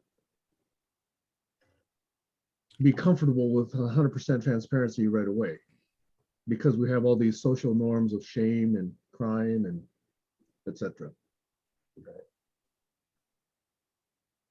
and fear of punishment for being found out of having done something quote unquote wrong. It's too bad we can't look at it lightly like weight loss. I know this is a retarded example, but I'll give it anyway. You know, when people look at themselves like me, when I looked at myself after I visited you, Sam, I gained a certain amount of weight, but I was like, oh, I'm still sexy, I'm still great. You know, you go on camera and you start teaching people and you see yourself, you're like, oh yeah, I'm great, I'm wonderful. And then I started logging in my food, my caloric intake, and only because my knee was bothering me, and I'm like, I do need to lose a little bit of weight so that I can do all of the things I want to do, because that's me holding on to my youth for a long time. So anyhow, I started recording my food and I was like, oh my gosh, I'm eating a lot, you know. And so stepping on that scale like normal and seeing the transparency in that and saying, oh, okay, well, if I don't eat that much, I am going to eventually lose weight. And then it'll make me do some of the things that I wanted to do instead of like give up on exercise altogether. You know, it's too bad that politicians or just people in general can't come to that point of transparency with themselves. I mean, you could still be badass and sexy, but you know what? Sometimes you're lying to yourself. When it comes to some of the things that you do, sometimes you're a jerk and you have to fess up to it and say, hey, a month ago I was a jerk. And today I'm improving, and there's just little steps to improvement. There's little steps of truth. There's a lot that just goes with a long way of transparency. Anyways.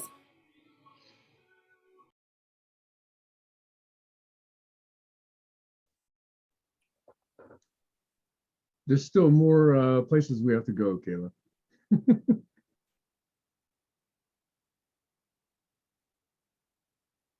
By the way, the invitation's still open. Any of you guys want to come visit before the apocalypse hits?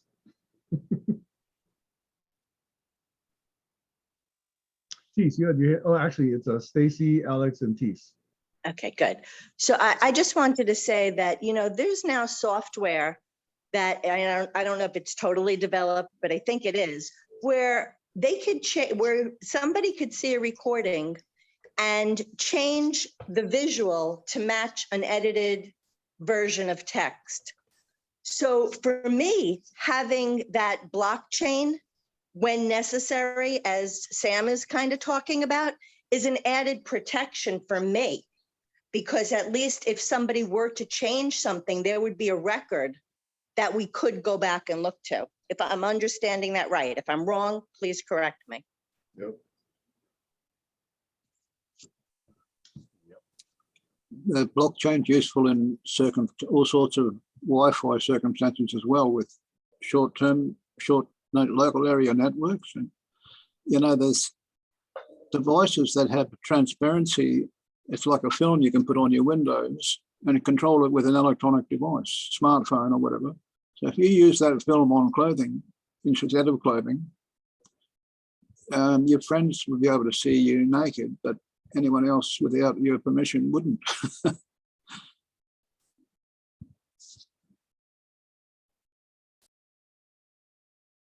Thanks for the invitation, Sam, but I will not come. It's too far away, and I don't like to put more CO2 in the air by using an airplane. Maybe in virtual reality someday it'll be so lifelike, so realistic that it's as if we were there. Speaking of which, anybody here bought Oculus? Did Maxwell ask for Oculus? It's a 3D headset. They asked for it like 2 years ago. Yeah, I brought one. It's an Oculus Rift from Facebook. It's a 3D virtual reality headset. It's called Oculus, but it wouldn't work on my system. I had to update my system, and I'm still in the process of updating my system to get it working properly. It needs a high-end processor. Yeah. Yeah, eventually it's going to become just like the holodeck. But you know, every decade there's some efforts to try and do this. I don't know if some of you guys remember VRML, virtual reality markup language. Yeah. Maybe back 20 or 30 years ago. And then there was Second Life. Yeah. And people attempted that. Is that even still going? Yeah. Yeah, it's still on the air. Yeah. So now Facebook is betting on this in a big way. They acquired Oculus. And in fact, if I'm not mistaken, that's the group my son is working in right now. My dreams are becoming more like VR. There are times where when I'm in a dream, it's so realistic that I don't realize that it's a dream until after I wake up and go, oh, that was a dream. But they're getting better, at least for me. We need a device to tell us whether we're in a hologram or in reality. Anti-matrix system. Depends on who you listen to. Some scientists are telling us we are living in a holographic model. Yeah, simulation. Simulation. That's an interesting question. Can you prove that you're in a simulation or not? It's sort of an open question.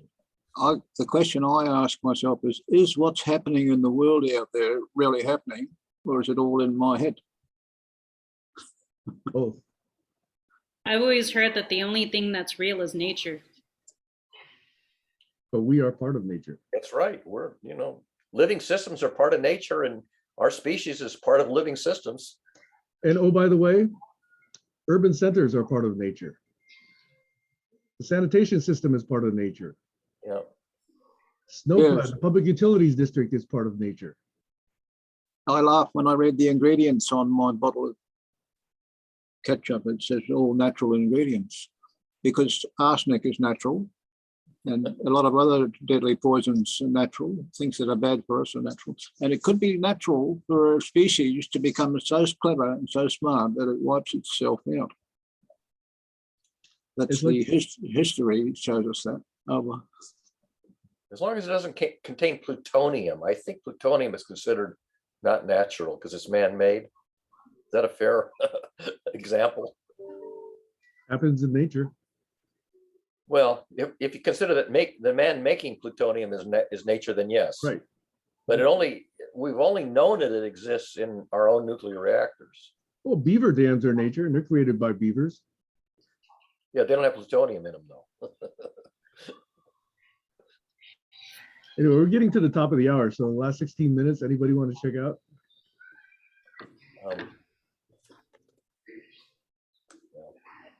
So I'm going to go look at this guy, Matthias Desmet, and see if he's got something worthwhile. And I'm going to push on this direction of eventual transparency and really look at what blockchain and other distributed ledgers do for that. I'm less interested in the currency applications of it than I am in the recording history part of it, the accountability piece. I just want to point out that statistical analysis of data is notoriously erratic, and even competent mathematicians keep making the same stupid mistakes trying to do statistical analysis of complex data. And there's lots of good examples where very competent mathematicians just blow it. On that point, Barry, have you seen the study about why certain fuselages came back riddled with bullet holes and what they decided to do? Oh, yeah. The ones that came back are the ones that survived. Exactly. So invert the analysis. Exactly.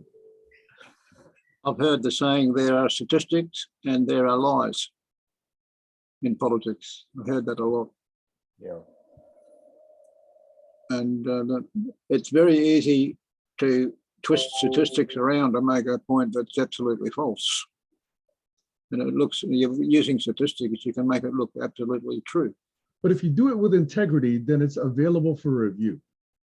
That's the difference. And that's why peer review is part of the scientific process. Do we get peer review on, I'm not gonna go there, sorry. Okay, I've already checked out. It's up to you guys now. We need a Washington peer review committee, oversight committee. And they all have to be that used to be the press. Volunteers.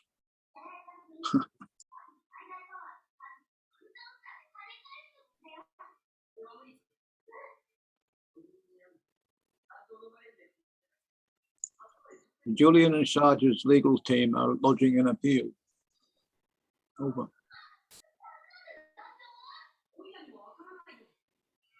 The US is going to go down in infamy.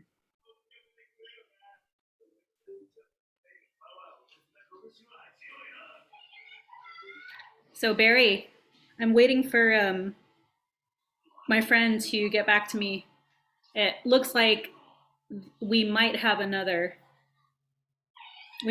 Maxwell's best friend on the call, which will be fun. Super. Yeah. And in 2 weeks, I wanted to invite Jean-Paul to talk about sustainability, maybe for the new year. That'd be cool. Excellent. Excellent. There's a sustainable idea right here in this lemon, because this, when I scratch the lemon and squeeze the juice out of the skin, it'll ignite with my lighter. I could give you a demonstration if I had a lighter here. But that fact means that we can use that liquid to produce energy, and it grows on trees. Oh, well. You can burn trees too. A couple of weeks ago, I realized there's a lot of people who support me that don't have big names, and that to me is kind of my biggest support system. Are my friends and my family and people who just support me, and it's kind of cool because having that support and that influence can kind of spread the goodness in this earth. So along with I've got a plan. Along with, hopefully, if Jean-Paul is into it, which he said that he would be, I have a friend's daughter about the same age as Maxwell who would like to join the call too. Excellent. And she's very into nature, and she goes hiking with her mom and everything. Fabulous. Yeah. Good stuff.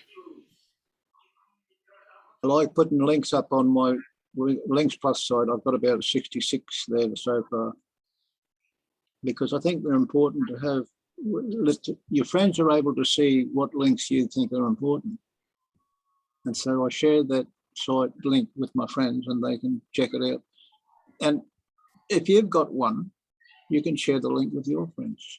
Simply by doing that, you increase the AI's awareness of what's happening on the internet, what's happening in the digital realm, in the virtual cloud space. Over. Well, here's a possible thing for the future. This morning, Stacy asked me about some of the things I've written about rules and chaos. And I gave her actually a long list of articles I've written over the last couple of decades. I'd love to hear Stacy's summary of what she gleaned out of that after she has a chance to review any of that material over the next few weeks. Well, I started reading half of them and I put some in the chat because what I want to do, what I'm looking for is something really small, like the way you would do a Facebook post, and really understandable. But I want to first ask, I first want to put it out and hear what kind of arguments there would be against the fact that rules lead to chaos. So I want the information that supports that available in clear language. And then I want to hear any cogent arguments against that before going any further. And this is for people that do have advanced thinking skills. But I don't know I haven't finished reading what you wrote, but I still haven't gotten the mathematical answer that proves that statement. Play any children's strategy board game where there's no dice involved, like checkers, for example, or chess or Othello, or any of these board games where you alternate moves and there's just a very small set of rules that say what moves are legal. Ask yourself, what's the dynamics of the outcome of a game, or the dynamics of a game? Very simple rule-based system. If life is a game, Barry, play to win. Some of us play better than others. And if you break the rules, you get killed and you have to start right from the beginning. I try to play for life is a game. You know, the game of life. It's really long and ridiculous. We get bored playing the game. Have you played the game of life? Yeah, there's at least two different systems that are called the game of life.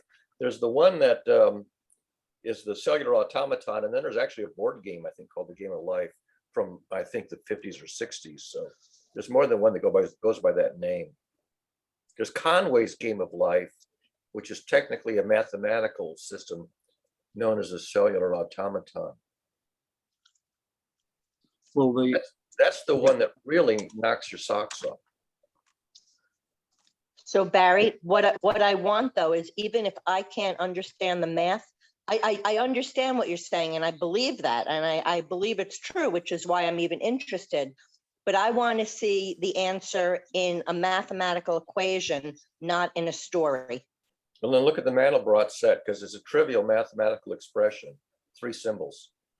All right, I'll keep looking. I might need some help translating it into English. Trivial, but it's a very simple. The idea is profound and not new.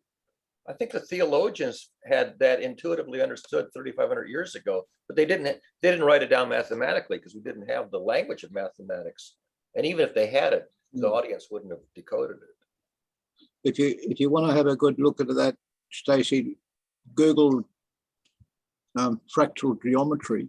Yes. Because it's a simple equation of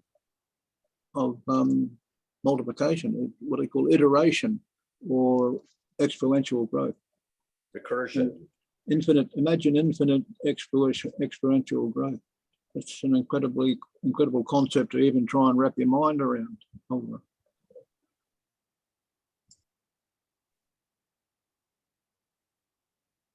It's not hard to see examples of it, but it's not obvious somebody has to give you the examples, because it's hard to make them up if you haven't read the literature. But there's fabulous examples. If Oh, anybody and wants, sorry, I was just going to say, I know there are fabulous examples. The challenge is that any story will have different ways of looking at the story itself. So that's why I want to find something where the numbers, because the numbers aren't going to change, or not numbers, the mathematical equation or the operations or whatever words you engineer people have for figuring things out, that those formulas won't change. I want to see the formula. Yeah, I can give you a few. They're not in my, I don't put them in my writing because they're already in the literature, but yeah, there's some classical ones. Thank you.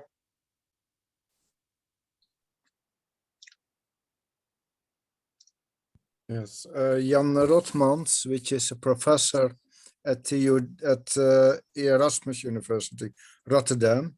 He studied applied mathematics at TU Delft. He just published the book Embrace Chaos, which is in the Dutch language at the moment. Yeah. So Jan Rotmans, mathematician, is about change, climate change and so on, changing society. So he gives some information, but he doesn't give the mathematical formulas probably.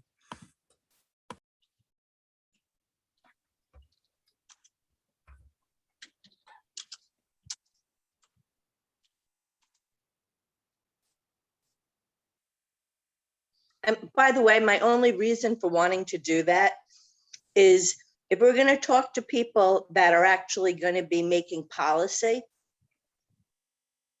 I think that we need to have that as an established fact. If it's just something that, well, some people believe this and some people don't believe that, we're not going to make progress in that way. So if we could establish that, then we can keep that filter in everything that gets discussed. Yeah, a lot of people eyes glaze over when you go into the mathematics. This is the problem with mathematics. It's very transparent, but still people's eyes glaze over. there was a Well, guy my at a, eyes is over too. But I think if I try hard enough, and if you help me, I could understand enough of it to translate. Yeah, I think you can. I think that's true, but it's not going to be easy. It's the translation is the hard part. People translate these into narratives, and then a narrative is a story, and well, story is a story. So, you know, there's a calculator trick you can do that shows you the power of exponential growth. And a guy was talking to a marketing crowd at a seminar. I don't know whether it was Apple or Google or where it was, but it was a big seminar. And he's telling the people in the audience to imagine they had a large sheet of paper, each of them, and they tore it in half, put the two halves together and tore it again, turned it one piece of paper into four by two tears. And then he said, you repeat that action 20 times. And how many pieces of paper would you have then?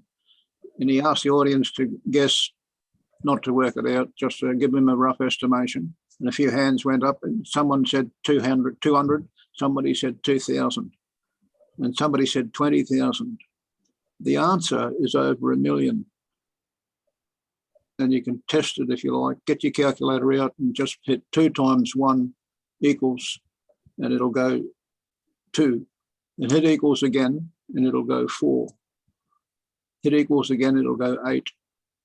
So if you try that and hit equals 20 times, look at the result, you'll have over 1 million. 2 to the 20th. When marketers understand that power of exponential growth, they try and teach it into their executives. They try and train them to bring the others into the group and learn this trick. But if you try and make a profit with it in business, they call it a Ponzi scheme. It's illegal to make a profit doing that. Investors are not allowed to use it, but multi-level marketing groups are allowed to use it, provided they don't pay salaries. They've got to use other methods of payment to the people who come into the scheme, like commissions or something, or product, I don't know. So voluntary groups like mine and Links Plus that are totally free, they can use it. You just add 2 people. When you add 2 people to a scheme and those 2 people agree, they've made the triad agreement. And that's the most powerful thing you can do for any growth organism to grow stronger, to get larger, and to recruit more members quickly, very quickly. But you've got to believe it'll work before you'll even try, before you'll even have a go. Yeah, over. Just ask Google or Siri or Alexa, what is 2 to the 20th? You get the answer just like that. What is 2 raised to the 20th power? Big. Define big, right? Well, yeah. Interesting listening to Alex explain that. Alex has explained this idea many times. We had a long thread on, is it an MLM or is it not, one time that was quite violent. But it's good to know that in the end, if you persevere, you'll get the definitions you're looking for and things will be appropriate. You know, I think sometimes when people have their identity too close to their idea and you're questioning their idea, they'll attack you if they think that you're actually trying to ruin their idea. That's a hard one. Criticism without ruining. Dan Dennett said it's hard. It's never easy telling somebody they spent their time in folly. I think he says their life in folly. That's even worse. But yeah, I don't know if that's but you can imagine the different views, and Alex's story has been his Links Plus. I think it goes along with what Sam is talking about in a way for collective intelligence, for sure. An example of moving in that direction. So trying these things and finding out what works better. And, you know, MLMs have been shown to have an exponential growth pattern, right? That's another one of those things, Barry, like you're saying Mandelbrot set. What is an MLM? There's also multi-level marketing. Oh. Amway. Ponzi scheme, unless you're doing it with maybe non-fungible tokens, or, you know, you're doing it within a community where there's, you know, what you're exchanging is information, but not dollars, maybe. So, you know, it could work in that area. So, you know, it's interesting. Amway and about 3 or 4 others have been quite profitable. Herbalife. The ones that are based on voodoo magic, like what do you call that tincture? You have a tiny amount and it's diluted several hundred times. It's a burpee.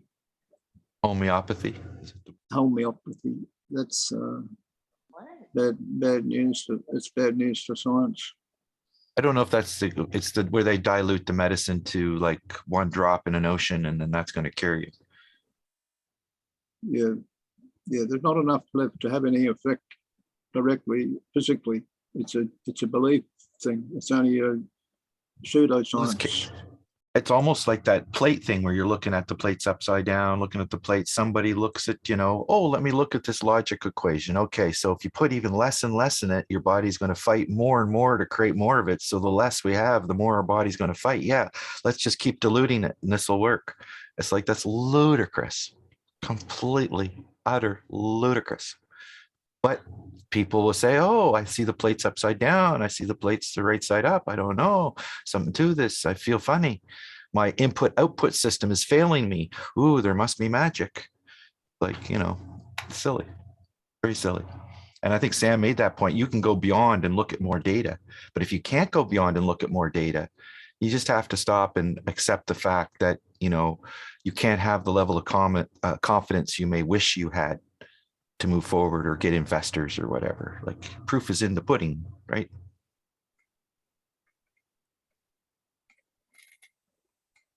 Like the raisins in the bun, as it rises, separating, getting further apart, getting truths further apart from logic, because children are not brought up to think scientifically. when I wanted the truth, I go up the mountain and I look out over the horizon, I see Green Island. And the truth is that there's something blocking that. When I walk down the mountain and try and see it from sea level, I can't see it. It's hidden by the earth, this brown ball. It's over the horizon. And I try and tell people, I even show videos and pictures to the flat earth people, that they still refuse to acknowledge there might be some truth in it until they walk up the hill themselves. I'm going to check. Oh, sorry. Are you done, Alex? I'm sorry. I'm going to check out now, but I'm just going to say, especially when we're teaching children, but also as adults, what if we started with what are all the possible reasons for whatever? Got them all, no matter how ridiculous they sounded, but got everyone. And after accepting everyone in, looked at each one. Because I think sometimes we shut the door too quickly, and all that causes is resistance, because people need to learn for themselves if they're really going to change. So again, I would not promote false things over the internet where it could be recorded, but at least in having discussions, before we like put up our hand and say that's ridiculous, there needs to be more time taking every possibility. And maybe like like Josh gave that great example of the gas coming up from underneath the sidewalk. What about if before deciding what it was, we just didn't skip that step and we said, something caused this. What are all the possibilities? And we got into the habit of finding all the possibilities instead of just narrowing down on one immediately, because I think that's what happens too often. And we don't look for other things that would not be in contradiction to. And I'm complete, and I am going to sign off. Thank you.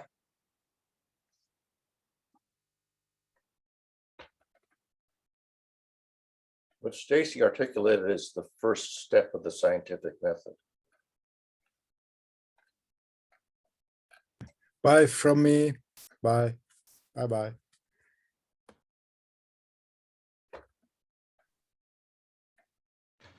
Yeah, it's a conundrum, all right. Having people have critical thinking that critically thinks. Some people can have level 1 critical thinking, right? They don't know how to double check, verify. Some things, I don't know. I think the younger you are, or the newer you are to a body of knowledge that's quite vast, the more, I guess the word is a greenhorn, or wet behind the ears, they call you. I don't know. Just been born. So yeah.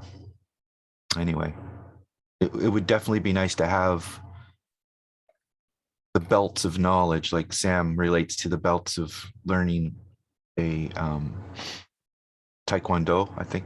Is that what he was talking about? Follows a certain Tai Chi. I'm not sure which one he follows, but there's certain belts that you gain as you go through the levels of experience, and somebody who knows better can say, yes, now I can see, you know, what it is to be aware of this skill. I will now give you this next level.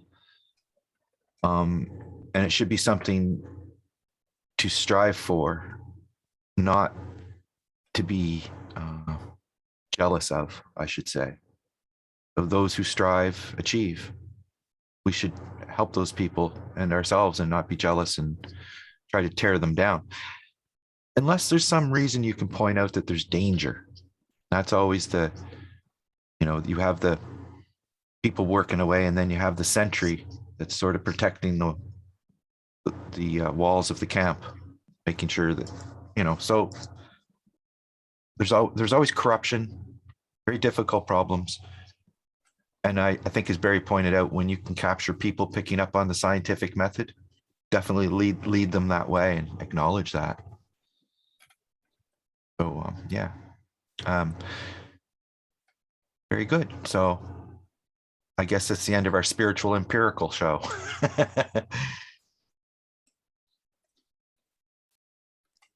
can I do a double checkout? Because there was a saying I heard, and it was posted, tweeted by Sir Richard Branson, and he said the people who change the world are the people who are crazy enough to think they can. The people who are crazy enough to think they can change the world are the people who do. So,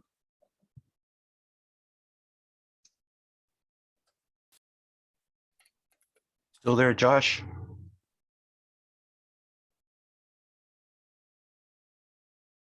Yeah, but I've got it on television. So are you guys hearing the feedback? No, we hear you fine. Oh, cool. Yeah, I'm still here. how's the little one? She's doing good. She's sleeping right now, and me and Qcella are sitting here watching on the TV. Oh yes, there's a bit of a delay there when I put my hand on, but it works. Yeah, You must have watched me go through the update procedure then, Josh. I was trying. How's it going? Yeah, not too bad. I just did the last set, probably 20 movies, and I'll have to run all the searches and make sure all my scripts are uploading to the right servers. It's all very duct tape. But you know, it's meant so that I can do it with a few keystrokes. I've made it so smart now I got to figure out what I've done, you see. Nice I think job. it's there. If Yeah, I I think had a it's video- there. Yours is there too. I think what you did, if you go to the site, GCC knowledgetrails.ga, there's Josh's, there's member offerings, and under there, there's GCC website by Josh, and it's still alive. It's still there, I'm Josh. still paying $30 a month for that. Yeah, and I'm paying $5 for mine. And Burnt Umbrage is there. The link to that, and it's still alive. When I remember, And Links Plus isn't there though. I assume Links Plus is many, many, many pages, right? Because it's distributed. So my one's got 66 yeah. so far. You know, we could put your page here, seeing as you're like the master hub. We could put a link to your page, your master links here too, under member offerings. I got Tammy's alphabet code there too, and Sam's turns and concepts. Well, and I'm the my king. journey alignment map. I'm the king of the Links Plus domain, but I'm the good king. The good king, yes, yes. By the way, Colin, you missed it, but in Heiner's birthday party that was on Zoom, Yeah. Tammy showed Yes. up and she talked about the alphabet code. Yes, yes, yes. Well, it's something to spur the mind. It's definitely something that she's put some work into and thought some system around it. It just keeps appearing to me as a game, Barry, that you could develop of a sort, cognitive game to spur on. Kind of a game. People can Yeah. turn anything into a game. Well, you can see it's almost got like that scrabbly, esoteric tarot card kind of Ouija board. self-help kind of. I suppose if you're around a bunch of dystopian people, it would be a dystopian game then, wouldn't it?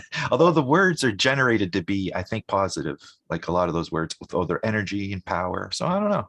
It's like writing prompts. I mean, if you go to a writing workshop, they'll give you writing prompts, which is essentially turning over a tarot card and say, make a little, essay or story, on this theme. And, I can actually while we're talking about it, I can actually put a link to it. In the chat. Google's DeepMind, it's writing stories now is at the level of a secondary school student. The alphabet code, I guess it's called. Yeah. An offering.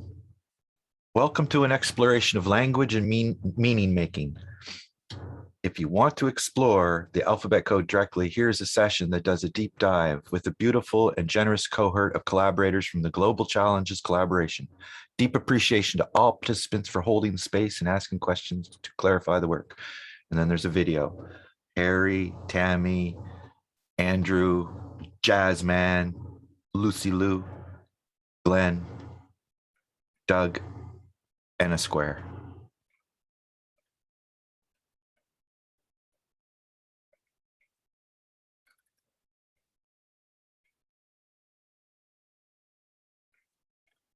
I don't know if I was there in the birthing. I think so, because I remember Harry doing the art for it and helping her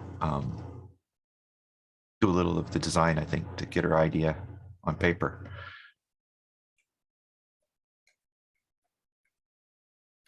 So yeah, there's been various things. Printernet, I thought I had a highlight of that. I've been looking for that on the side while I've been doing GCC chores, and I haven't found it.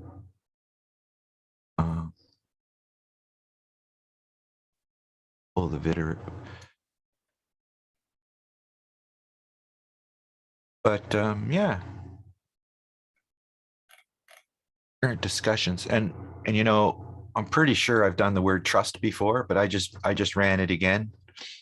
I think what I've done is I've got so many searches that I've just kind of narrowed it down to sort of like a selection of bones that you'd put in the museum. You've got a problem. The problem arises there of your bias taking an active role in the narrowing down process. I think you can't help it really. In selecting the best of, like, you could go to committee and say, but you know, I kind of did, because most of what's there is kind of the terms, a lot of it under the term team, and Barry came up with those terms, and those are kind of in already in the categories that were well thought out. Systemic problems, emotional terms were two of the main ones, I think. You know, conflict, violence, oppression, injustice, corruption. We click on corruption, see what we find here. But there's corruption in something. I think there's more corruption. So all of these are shows. Every one of these is a show. You're seeing 2 of 4. I could expand this a bit.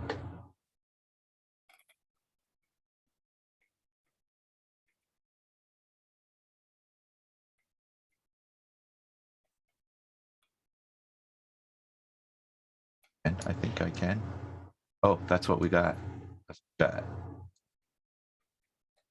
Oh, it kind of, on a large screen, it kind of works good in a four frame factor, or 4 in a row, but 4 columns. But the deal is, I think it works best as 1 column on a phone, and it will go down into 1 column. This.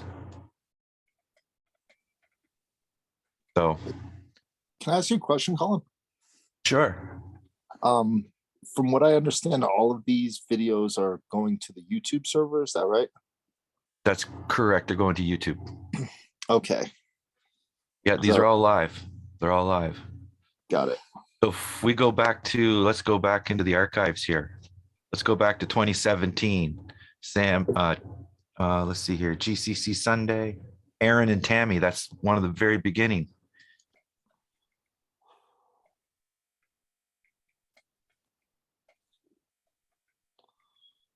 If my connection can take it.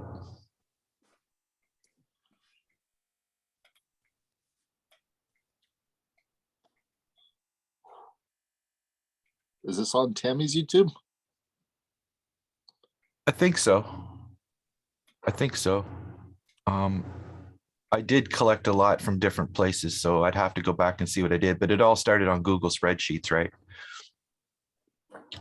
So yeah, I think some of this stuff is from unlisted but public, but I think most of it's public.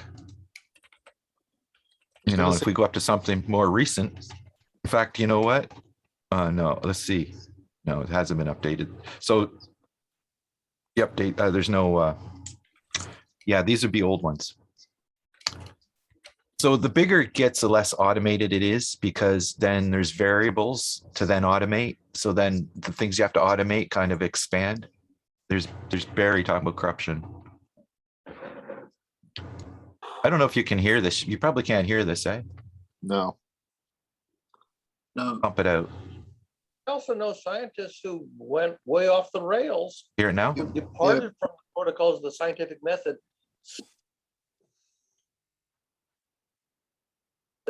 so egregiously that it was Who's this laughable. guy? What's the And the hairdo? example that I spent most time on was cold fusion.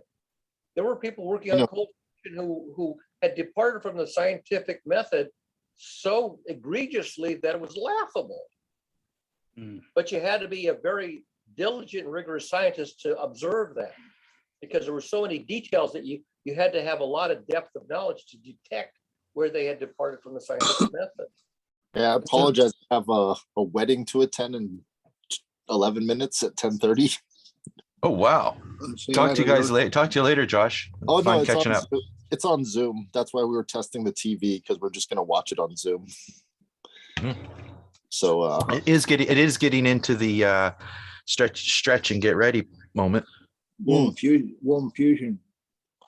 Well, I wanted to take this moment, Colin, just to say, everyone's talking about building this metaverse. I've been in so many conversations, also working with Facebook, aka Meta. They have a competition right now for $5,000 to build the best world, and I didn't submit because it wasn't ready yet. But yada yada yada. The metaverse is heating up, but this is the metaverse. What you're looking at here, this JavaScript of all these Zooms, and if it was pulled out with an API, and hey man, let's talk about it. Let's talk about it. Let's talk about it, because I think we could. Yeah, I've got 3 actual ideas, and this is one I'd like to work with you on. Definitely. Yeah, would you be interested in getting the headsets? Are down to $199 now. Facebook is basically giving them away to try to get customers away from Apple. Okay. Their headset is coming out, rumored in the spring. If I get one, you'll ruin me. You know that. I'm not going to ruin you, but I'm just saying we can. I'm a child at heart. You give me 3D in front of me, it's like I may never come back. Too. Like we go into Mozilla hubs. There's so many I have a list, an Excel spreadsheet of all the metaverses. Okay, well, your wedding's coming up, but red pill, blue pill. Yes. So in other words, which one do you want? Let's take them both. Let's hang out. Like purple pill. I agree. Yeah, I agree. New Matrix movie's coming out, so let's forget and remember again. But I'm just saying, taking some of the video along with audio and sort of streaming it where you're walking through a forest and you see words floating by and you click on the words and then that little clip comes up. I think that'd be fun. I think that'd be awesome. Yeah.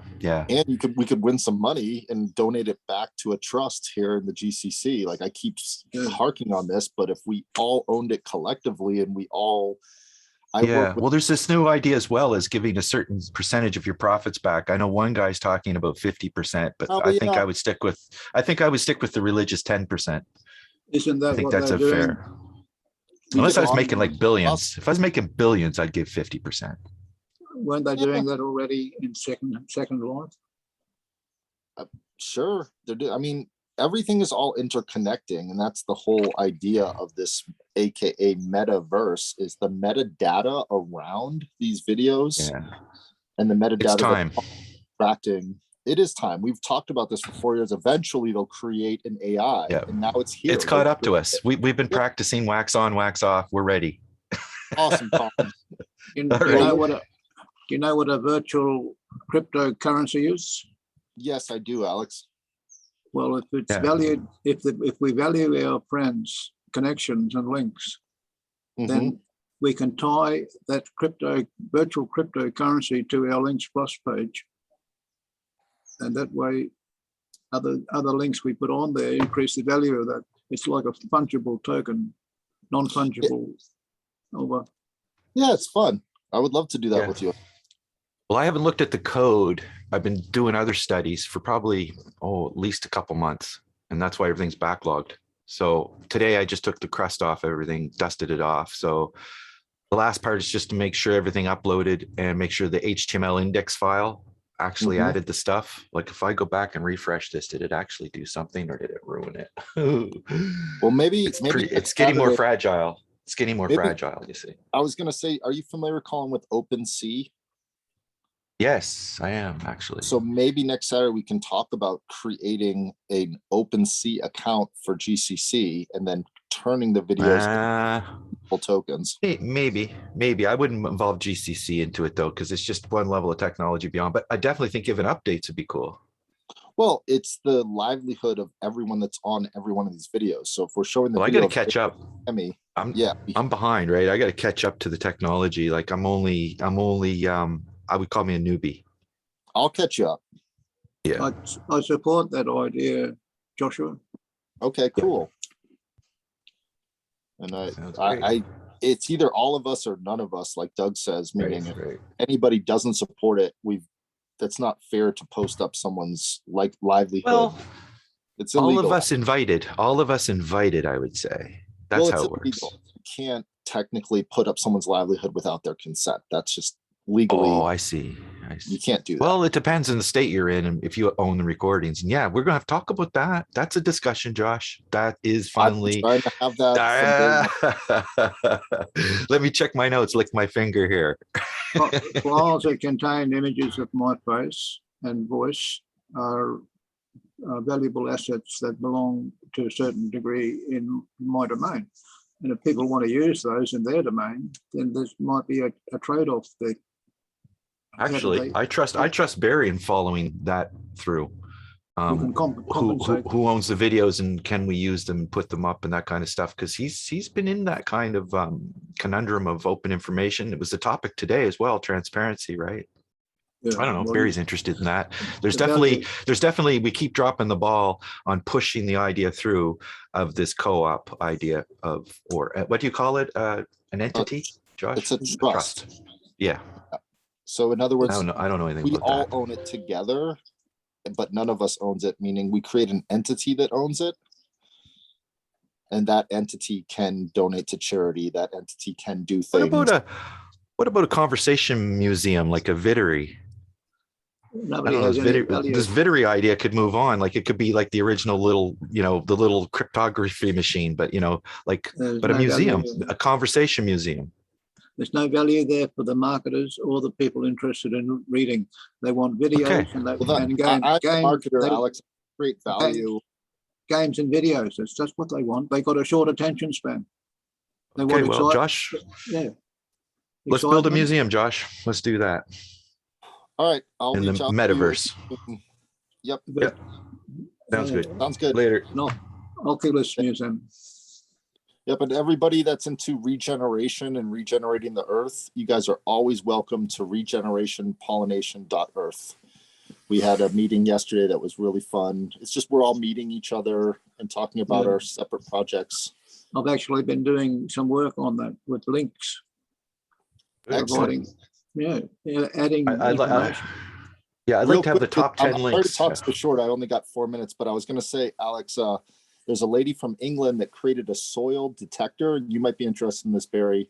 It's a refraction detector of nutrients of vegetables. So you put a little drop in there and it's supposed to tell you the brick and the nutrients that are inside of the vegetables themselves. So there's a lot of really cool people out there doing great stuff.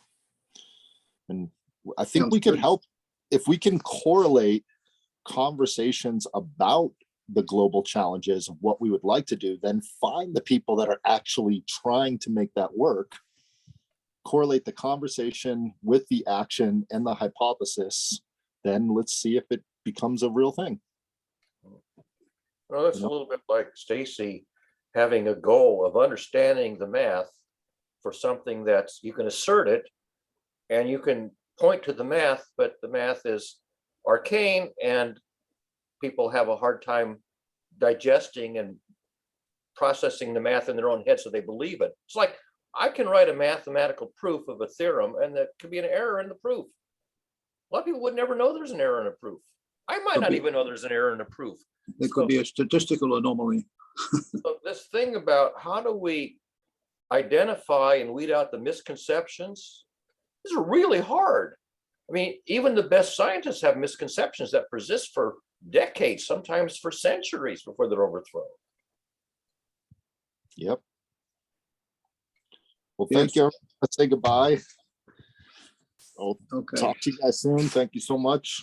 And till next time, hopefully I can come on tomorrow. Cheers. Bye. Yeah. See you, Colin. Au revoir, tout le monde. See you later, Barry. I'm leaving, and I've got to save the chat before I go. Yeah, I'll post a link to the chat. Bye-bye. Bye. Bye, Sam. I'm gonna end it for everybody now. As soon as I save the chat. End meeting for all.